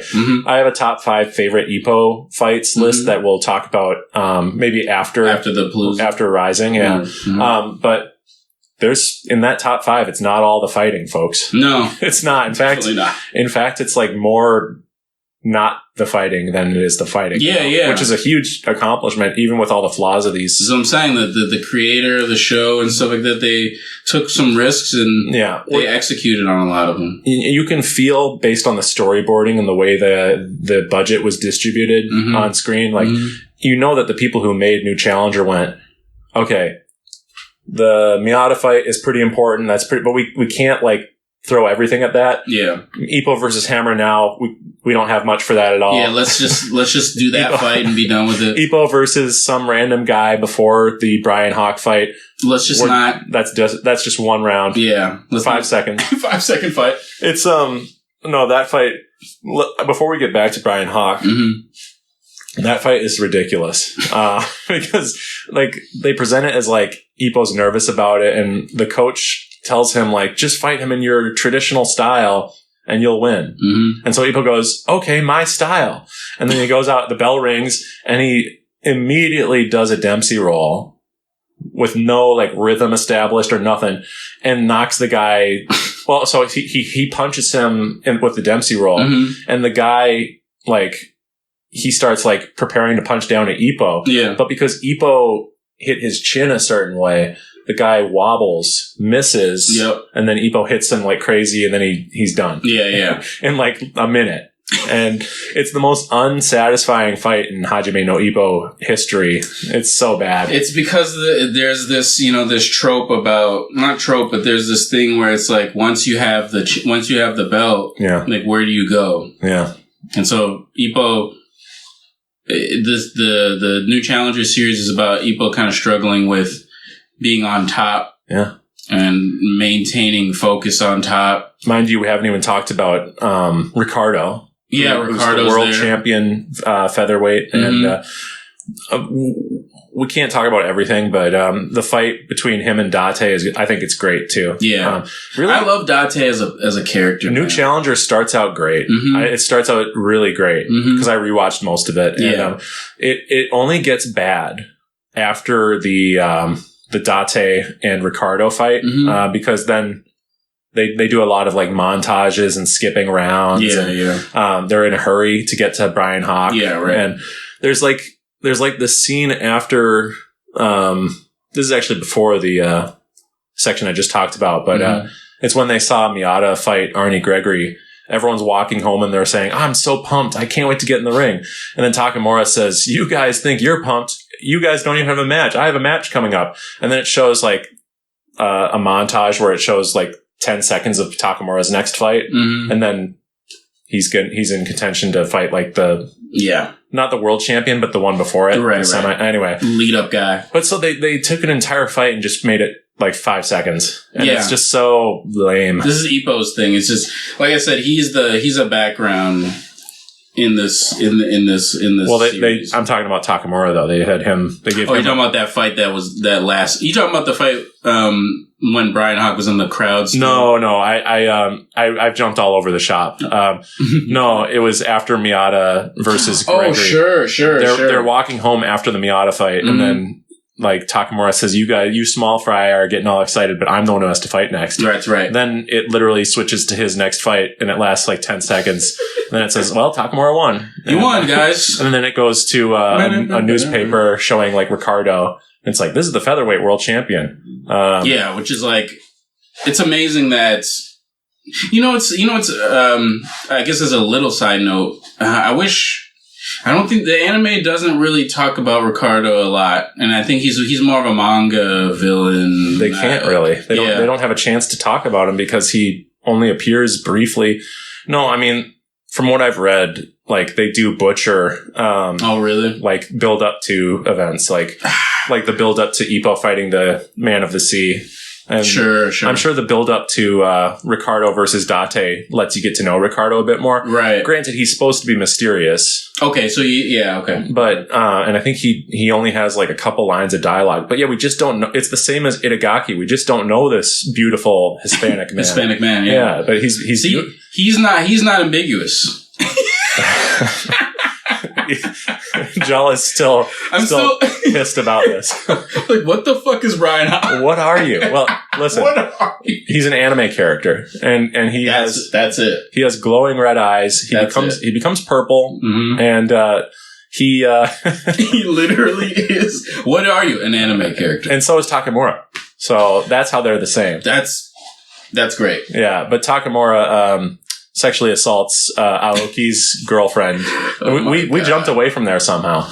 I wanted to get away from the sandbox, from the toxicity. Yeah. Well, they're watching. I guess it's dark enough where they saw two people hooking up, and Takamura's like, "I got to get in there," and like, yeah, Takamura's always had this little thing that they never actually like. They don't stay on it. It's like a joke with him. Well, it's like the gag violence. Yeah, the gag violence. So there's gag violence with Takamura where he kicks Ippo and punches him. Like right after saving him from a bully, he's hitting him. Yeah. But like, so my theory, I'm glad you brought that up because I have a theory about Takamura, which is like, there's the Takamura around other boxers and then the real Takamura. Sure. And I like to think that the Takamura that saved Ippo from the bullies is the real Takamura. I see him as that too. Yeah. And so I like to think of that. And like, I think when he's like being gross with ladies and stuff, and like, part of me thinks he's like putting on a little bit of a show and like trying to be a champion and trying to be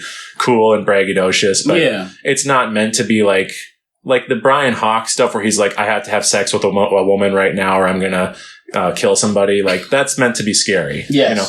Yes. And Takamura sneaking up in the dark and groping Aoki's girlfriend.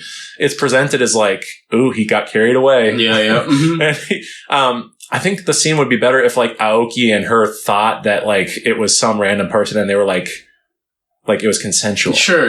Whatever the case. You know what I mean? Like, it's like if it's consensual and it's like they freak out because it's Takamura, then it's like, oh, that's funny. They thought it was some like random person and they were like freaky enough to get with them. Yeah. And then they see it's their friend and they go, what the fuck? Because like that's a normal reaction if like you thought that it was some random person, you know? Yeah. And there is an element to like he didn't realize it was them. But he is still like a sex pest sneaking up on people. And Takamura is Takamura. I know. But so the fact that happened right before the Bryan Hawk fight is insane. And that Aoki is putting a giant like sea louse or cockroach or like not cockroach. Yo, that was it's insane. Like, what anime am I watching? Okay, so to kind of also put on what new challengers versus the fighting is that I also realized this more so on the second watch is that they lean heavily in comedy in the second season to me. Sorry, the second series. Yeah. Like the first series has comedy bits in it, but the whole new challenger is kind of leaning towards a lot of, aside from like the serious anime fight parts, it leans heavily on like jokes. Even the way they draw the characters is very comically drawn. Big grins, big mouths, like sweat. Sweat. It's like it's all very like for comedic. It's comedic effect. The whole new challenger. It's like. Comparatively, you see it's night and day. There's pieces of that show up in the fighting, but they don't draw the characters like that 24/7 or whatever. But a lot of times, new challenge, it's all comedy. Like I think your point is great, and I think it's to jump on that is that the comedy becomes part of the A plot. Yes, it is exactly. Yeah. Yes, it's not the C. Yeah, it is now A, and then everything else kind of follows behind. It's not the seasoning on top of the like pretty grounded normal plot. Right. It's like one of the main plots of an episode is that Aoki tried to put a giant and he's scared about like eating shit. Yeah, crustacean on a sandwich for Takamura, and then Takamura looks in the toilet bowl after he takes a shit and sees that thing. Which, like, I'm glad he ate it because he deserved it for what he did. Yeah, sure. But then he, like, becomes so paranoid and mentally ill about his feces. You know, he's looking through his feces. That's right. So it's like, I'm just going to make sure I'm like, oh my God. Like, he's traumatized. Which, again, I kind of am glad, but it's also, like, right in time for the Bryan Hawk fight where, like, Bryan Hawk is presented as this, like, serial creep, freak, scary guy. And, like, Takamura is, like, attacking women at night. Like, tonally, it's a little weird, but... I wish it wasn't there. For some reason... Or somehow they're able to get us like back on like the serious path. Barely. Like right away. I'm like, weren't we just? This guy was just combing through his shit. The fact that Takamura got punished for his actions was important. Of course. They had that scene where like Takamura and Aoki.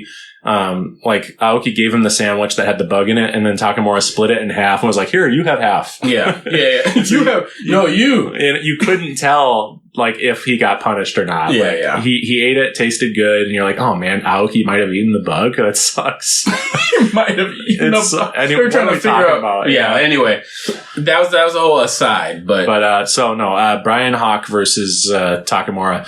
I watched it for the second time a few days ago. And that is, you know what the mark of a good fight is in anime? Is that you start the first episode of the fight, and it's just not a question. You're going to finish it. Like, and this is like 5 episodes or something like that. Yeah, it's another thing that they really stretch the fight for a few, like, it's like 5+ or so. And the way that like it develops. It's not like it's like a slugfest where one character is winning the whole episode. No. It's sometimes in Ippo, like there's a guy who dominates the whole fight, and it's like, it's satisfying, it's cool. Yeah. Or it's like back and forth. But this fight is interesting because, like, while Takamura is not getting his ass kicked the whole time in a slugfest, it does look like he could lose. Right. Sincerely, like the entire fight. Even when he like is able to get his licks in and do some cool stuff. Like he's up against a giant like challenge. Like, I mean, he reminds me of anyway. I knew that he was going to win, and yet I didn't know Takamura. Yeah, I didn't know how he was going to win. Like what I mean is I had it spoiled, but if I hadn't had it spoiled, that's a really good point. I would have thought he was going to lose because he just gets like what's great about the fight is it starts out like with Bryan Hawk being shocked at how fast Takamura is, and like Takamura is just doing the left jab and trying to showcase the traditional boxing. It's traditional man. Very traditional. Takamura is the traditional man. Is the traditional. There you go. And you are quoted as saying you're like that. That's true. That's true. I just want the fans to know. I am a god, so yes. I'm a golden god. But the fight has these like this back and forth where it's like starts out with traditional jabs. And then Takamura gets to fight his style, but he's never fought with a person on his level before, so he actually doesn't know how to fight at full strength. Right. So he's kind of like, I'm going to do the basics. I'm going to see what he does. He's feeling him out. And it's working. Mm-hmm. And then it stops working once Bryan decides to like fight in his style, which is... this unique anime style of fighting where he leans back, which I've seen in boxing people do a lean back move, but he'll punch in the lean back. Yeah, he twists his back so far back, for lack of a better term, right, that it's like he's limbo. Like, he is like Mr. Fantastic, just like I mentioned Mashiba was. But like I'll never forget when I first watched that fight and when he started doing that.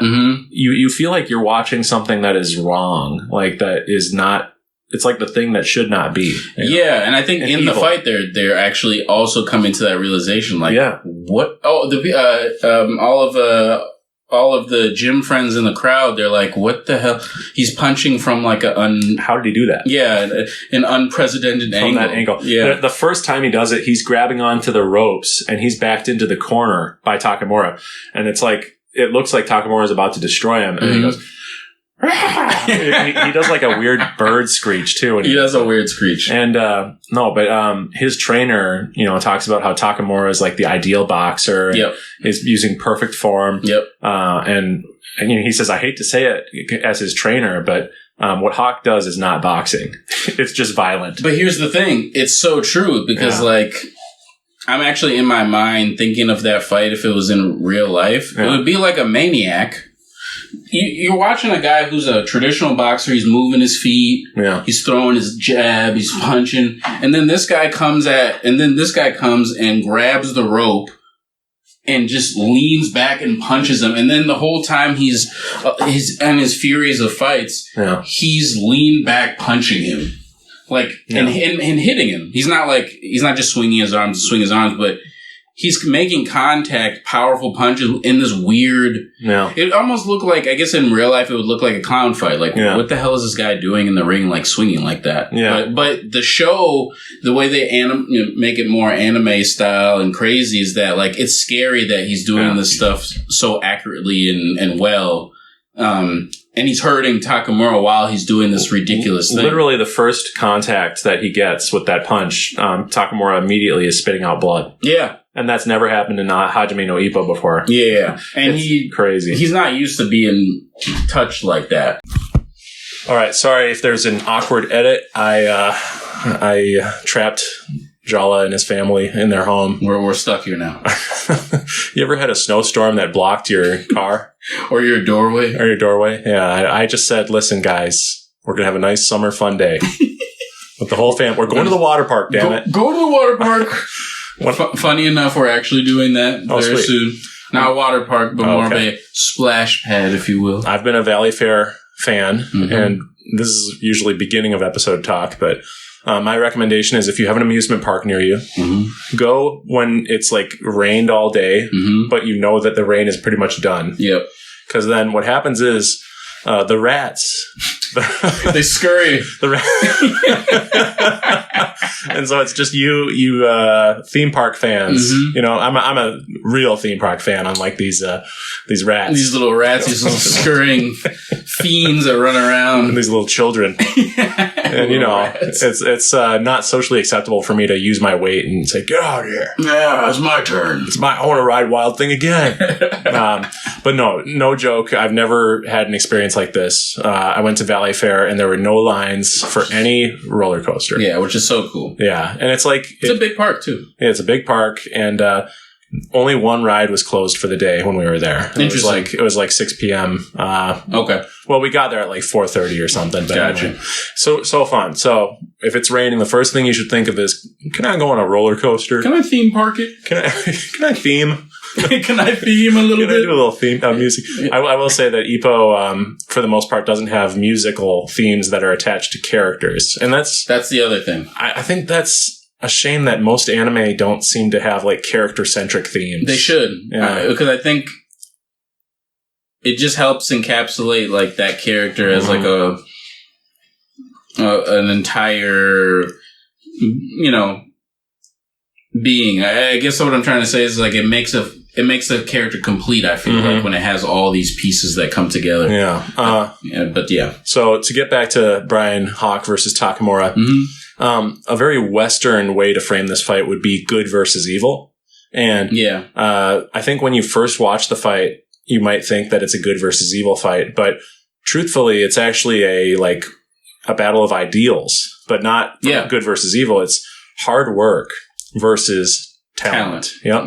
And Takamura is the most talented character on the main cast. That's undeniable.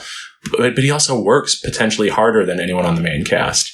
And I think he definitely does. I mean, the lead up to the fight really showed the lengths that he was willing to go, because you got to really, this fight, you have to encompass all that is at stake.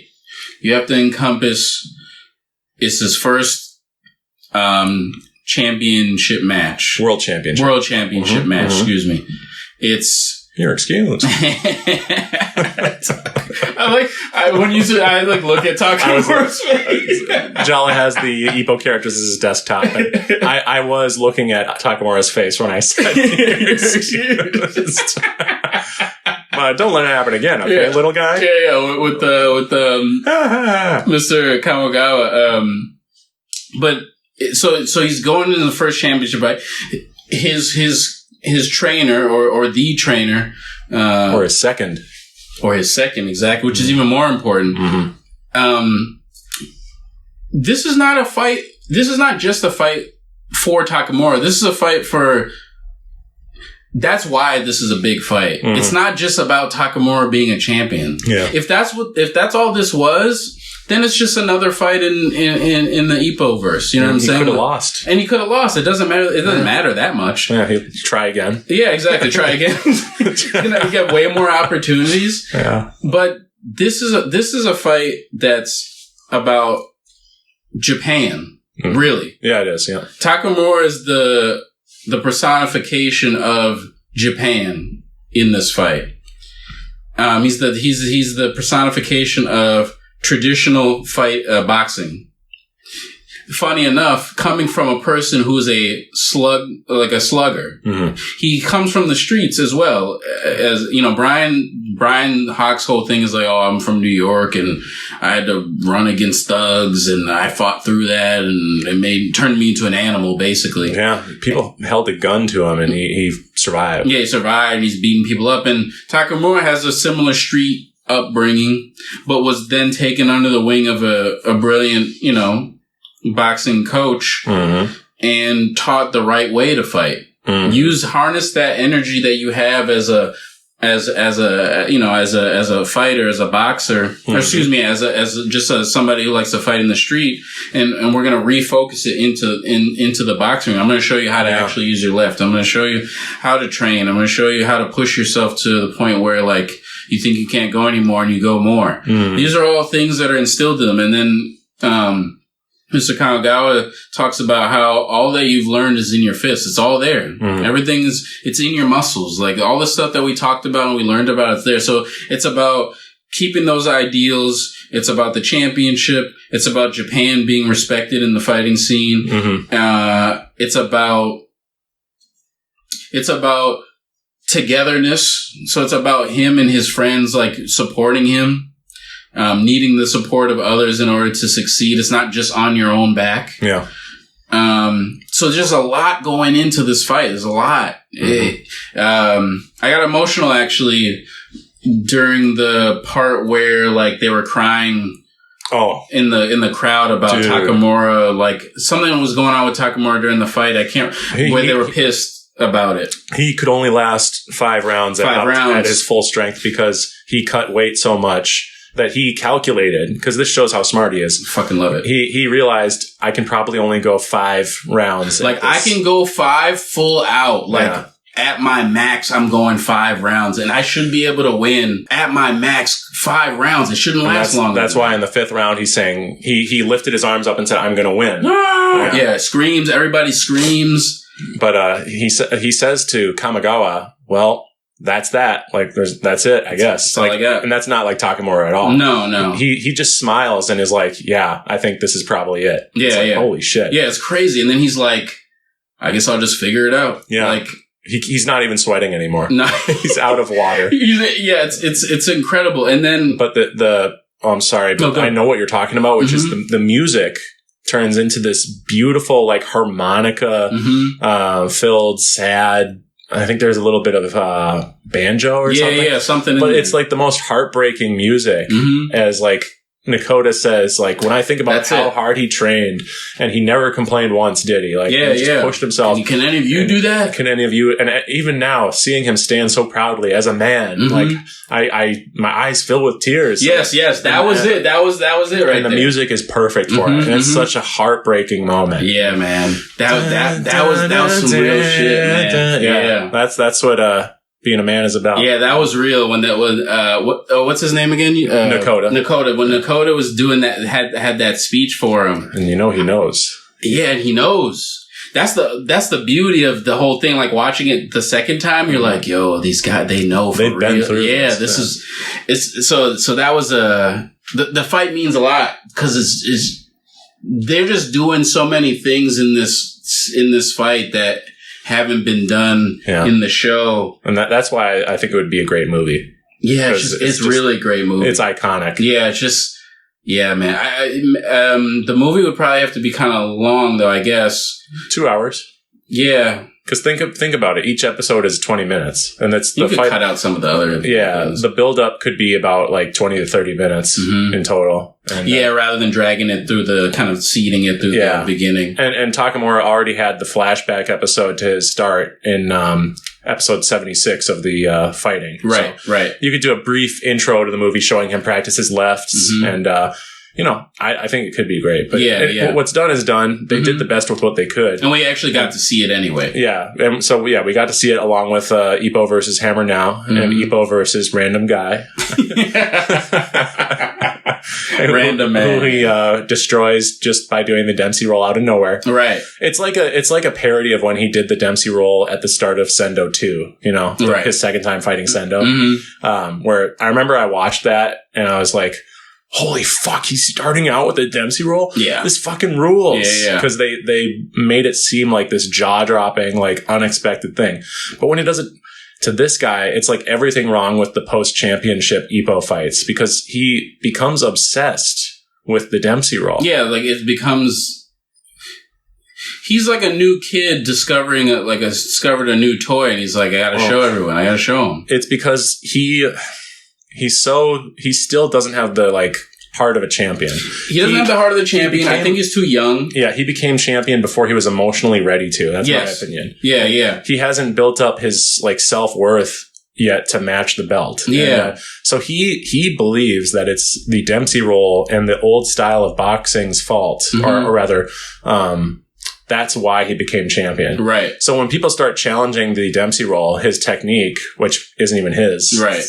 But anyway, he's like, no, I'm going to keep doing it and I'm going to do it even more and I'm going to evolve it. Which, oh, wait, that's a spoiler. Take 2. Sure. He says, I'm just going to keep focusing on this one technique to the point where the last episode of New Challenger is about him like saying, I'm not going to give up on the Dempsey role, even though it makes him weak to Miyata, which is why he finds out that Kamigawa has been dodging the fight, a fight request with Miyata, which is like the main thing that was his goal was to fight Miyata again. Yeah. And so doing that behind his back, by the way, should have been like, he should have been angrier about that. Yeah, unforgivable, yeah. It is fucked up that Kamigawa and Yagi would be like, oh yeah, we shouldn't tell him this. Like, you should tell him and go, you can't win. Yeah, I was going to say, or you're not ready. Yeah. He's a young fighter. He's got a power punch and he's got to grow into it. Yeah. Well, the way he fights is just, Nakota even told him, which by the way, you listen to an old head. Yeah. When they're telling you this is what made it so I couldn't fight anymore. Mm-hmm. Nakota told him straight up, if you continue on the path you're going, you're going to get punch drunk. And Ippo said, okay, I'll keep doing it. Let's chop those logs. Like a young ass kid would do. And Nakota is smart enough to go, I know I can't convince him not to. So I'll teach him to chop the logs. But he's gonna talk shit, yeah. But anyway, and when Takamura does the declaration of victory, that's what makes it so like heartbreaking and genuinely frightening when it looks like Takamura, or when Hawk is looking like he's going to beat him. Mm-hmm. He lifts his arms in victory and glares down at Takamura with red eyes. and he's like, do you get it now, Japanese? He's like going full racist, just full hateful, demonic. He's screaming at the fans. You know what's interesting? I saw a theory the other night that the pre-fight, like messing with Takamura and stuff, that maybe Bryan Hawk was genuinely like trying to put on a good show. And he like was doing the American thing, which is like, I have to build up the fight. Because it's interesting. Once they're in the ring, he doesn't cheat once. That's a really good point. He doesn't try to cheat. Yeah. He's like perfectly lucid when he's talking to his trainer. And he's like, ooh, they're really quiet over there. Like the second time I watched the fight, there's a lot of interesting stuff going on where he's like, he's lazy. He's analyzing. Yeah, he's analyzing, but he's like, what makes him so frightening is just that the show says like he never trains. And yet he's built like a brick shit house, you know? Just body's just ready for fighting. Yeah. And it's like he was born for this. Mm-hmm. So it takes Takamura, who's been training for years and years and training harder than anyone and has natural talent. Yeah. He barely wins. Yeah, barely. Barely. And it's a miracle because he legit, while he's knocked out, he has a flashback to like, you know, training and like weight cutting and the coach getting slapped. He's like, who did this to you? Like he's barely one of my favorite shots of that part is when Bryan Hawk's face is like starts to come like really like a weird like apparition or something. It's like but dude, it's crazy. You're right. And when he says it's all your fault, and it zooms in on his face, and his hair is all mussed up, so he looks like a new character. Yeah, he doesn't look like him. This is what I'm saying is that this fight, the reason why it's a shonen fight is not just because of like the techniques, like where he says death or speed death, high speed death, which I love. But there's other techniques that they yell, by the way. But it's that there's new forms unlocked. It's literally like Takamura went. There's a point in the fight where he feels like he went Ultra Instinct, which is kind of like that part where you're talking about. Yeah, where he's knocked out, but he's still fighting. Yeah, and the guy says, "Oh, he's like using muscle memory or whatever he says." Which, by the way, as a Kimura fan, I'm like, "What the fuck? They should have." That's so unfair because Kimura was knocked out in the OVA, and they go stop, and they stop the fight. Yeah. That ref who supposedly loves to see people nearly die. Didn't let Kimura, go the extra. I will not let you die, Kimura. No, when you watch Sendo versus, I think his name is Tegeda or something. Shigeda. Sendo is like destroying this guy, and the guy almost falls, and Sendo holds out he punches to keep the guy afloat. Yeah. And like all the comments are like, this ref is not doing his job. What the fuck was the ref doing? The blue-haired ref, if you watch the fighting episodes, he's the ref for most of them. Okay. You start to realize that this guy wants to see people get killed. He likes CTE. He likes this. But for some reason with Kimura, he's like, this guy's so great. I can't let him do this. So funny, man. But yeah, Takamura gets to fight while knocked out. And I'm like, God damn it, you fucking asshole. Yeah, man. It's because he was so in his body, you can't tell he's knocked out because he's yelling, he's fighting, and then all of a sudden it's like being blacking out. Yeah, and I love that when he comes to, it's in the middle of the fight. And he's pissed because he's like, what the fuck? I almost beat him and I wasn't even awake. So he's actually egging him on to get back up. Right. He's like, I need to punch you when I'm actually awake. By the way, two examples of great mixing of comedy and seriousness. Mm-hmm. There's two hilarious gags, probably more, but in the Takamura Hawk fight I want to bring up. One is the first time Takamura gets knocked out in the middle of the fight after Bryan punches him in the face. He comes to in the middle of like Bryan Hawk charging at him and punching him, and he goes, "Whoa, what the hell? Why is he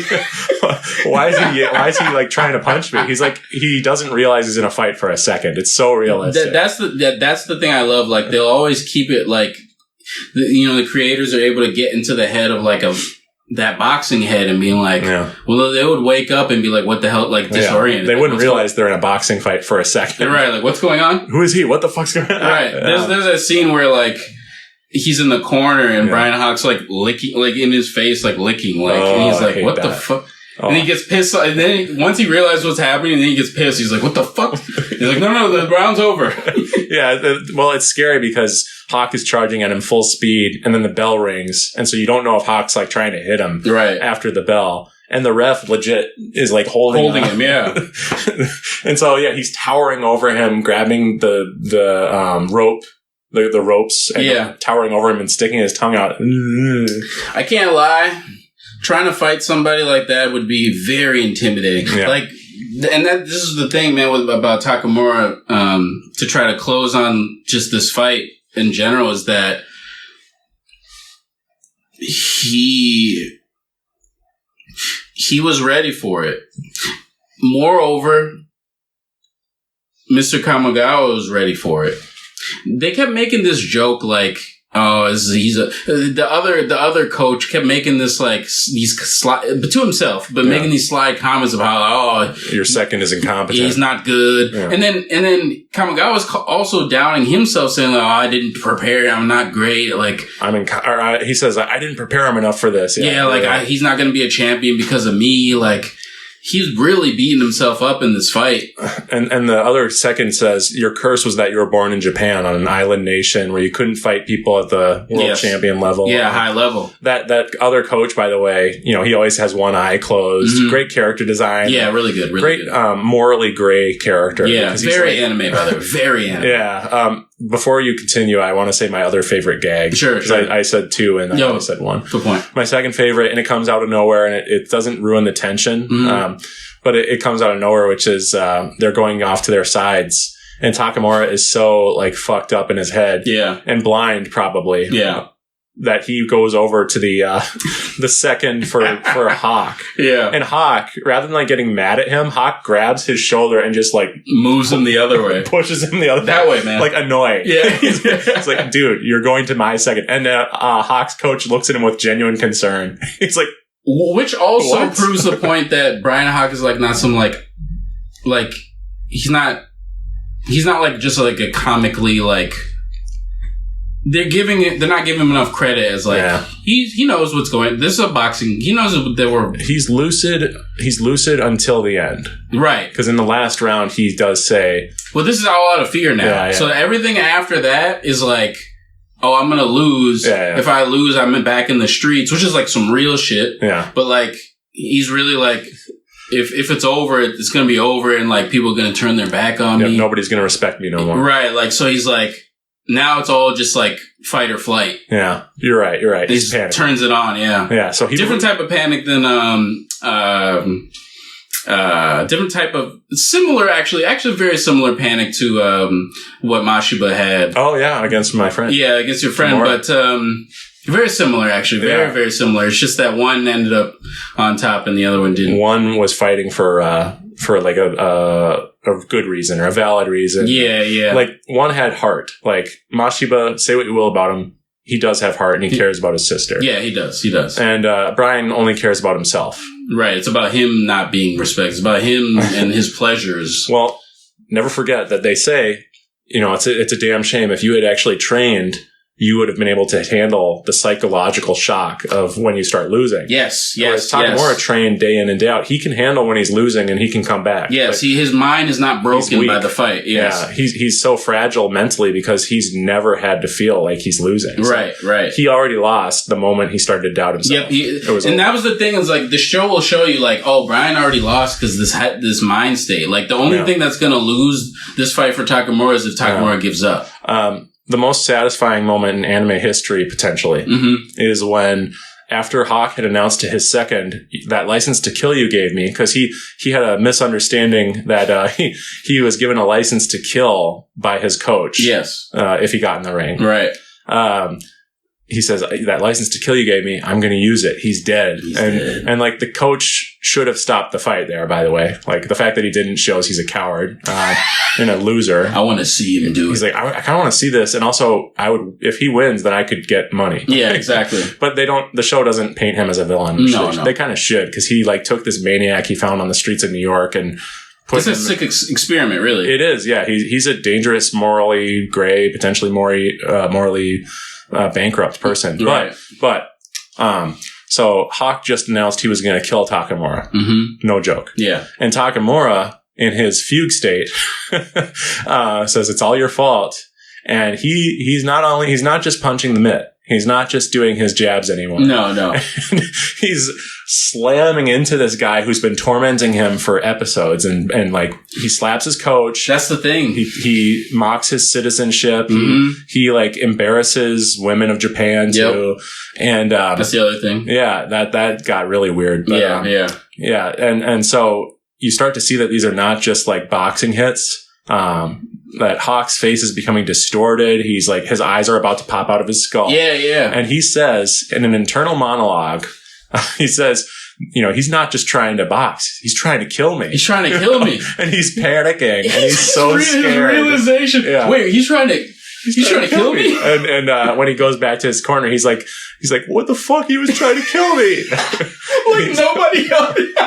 Like he's crying to his second, like, he was definitely trying to kill me. Help. Right. What was that? He tried to kill me there. When he just announced, I did rewind just to make sure, and it was right after he said he was going to kill him. So it's so funny. He's so mentally like not. He can't fathom someone trying to kill him and like potentially succeeding. Yeah, I do the killing. Yeah, and he's like, even in New York, when a guy had a gun to my head, he wasn't as scared as he was against Takamura. Yeah. That's fucked up. It's just, oh man. So it just shows that Takamura, it's not the skill level, it's that he's never had a chance to fight someone at that level, at the world champion level. And as he keeps doing this, and as he keeps going up a weight class to closer to his natural weight, we have yet to see the full strength of Takamura. Yeah, and so beautiful. And that goes for Ippo as well. Yeah. And for potentially Aoki and for Kimura. Absolutely. I think for me, I think this fight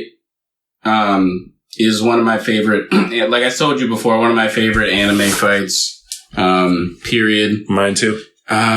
I don't know where I rank because I never really thought of all the other anime fights that I love, and it honestly would be really hard for me to try to accumulate those. But this is definitely, I guess if there was like a number, it's definitely like top 3. Wow. There's a lot of Dragon Ball fights that are probably in there for sure, but this one is like, this one can stand with those, without being embarrassed. Like, it's so grounded compared to like any other anime fight that I think is why it still remains in a boxing space for me. Yeah. Like, even though it's far anime, but it's still boxing, and it's one of the most amazing lead ups to the fight and to the fight. And I just gotta give a shout out real quick to Bryan Hawk's his insane speech at the conference.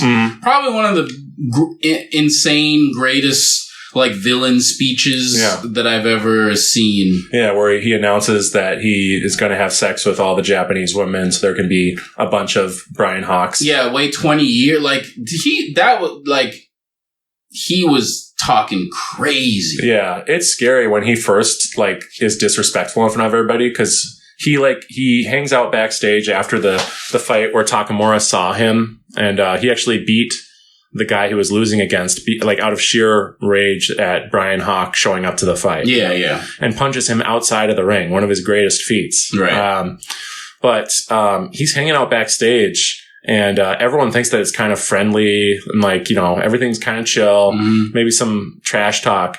And the reporter is there who can like translate English to Japanese.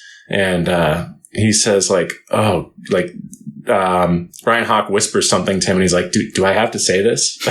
And Bryan Hawk's like, yeah, tell them. Yes. And he's like, well, Japanese women are his favorite treat, you know, or something like that. Yeah, he loves especially Japanese women. And like, but he says it in a really vulgar way. Yeah. And like, not only is Kamigawa freaked out and Ippo and like good people. Yeah, everyone's but Takamura is freaked out. He's like, what the fuck? What is he talking about? Yeah. The character is larger than life for the Japanese, for this village, you know, this island. This character is like bombastic. He's like something never seen before. He's a hedonist. Yeah, he's a hedonist. It's unfounded by the Japanese. They're like, what is this thing? If I were this character, I would be saying, I love the corn dogs you all have in Asia. That's what I would say that would freak them out. I would enjoy the corn dog. You know, the corn dog that's filled with cheese, and they'd go, ugh. What the fuck? And then they'd say, that's Korea, not Japan, you idiot. Yeah. And go, sorry about that. Wrong place. Go in the side. And then I would leave. Wrong place. And then Takamura would say, well, I didn't have to fight him. That's good. He looked kind of out of shape. He's a little, eating a little bit more than you should have. He's like, no. No. I would fail the weight check for Jesus. That's the thing about being a boxer. I can't imagine the weight cutting, man. But yeah. So new challenger. For me, it's a show that on first watch, it's very unsatisfying. Especially after the fighting. I'm giving it such a hard sell. It's very unsatisfying. But the second watch, there is so much like.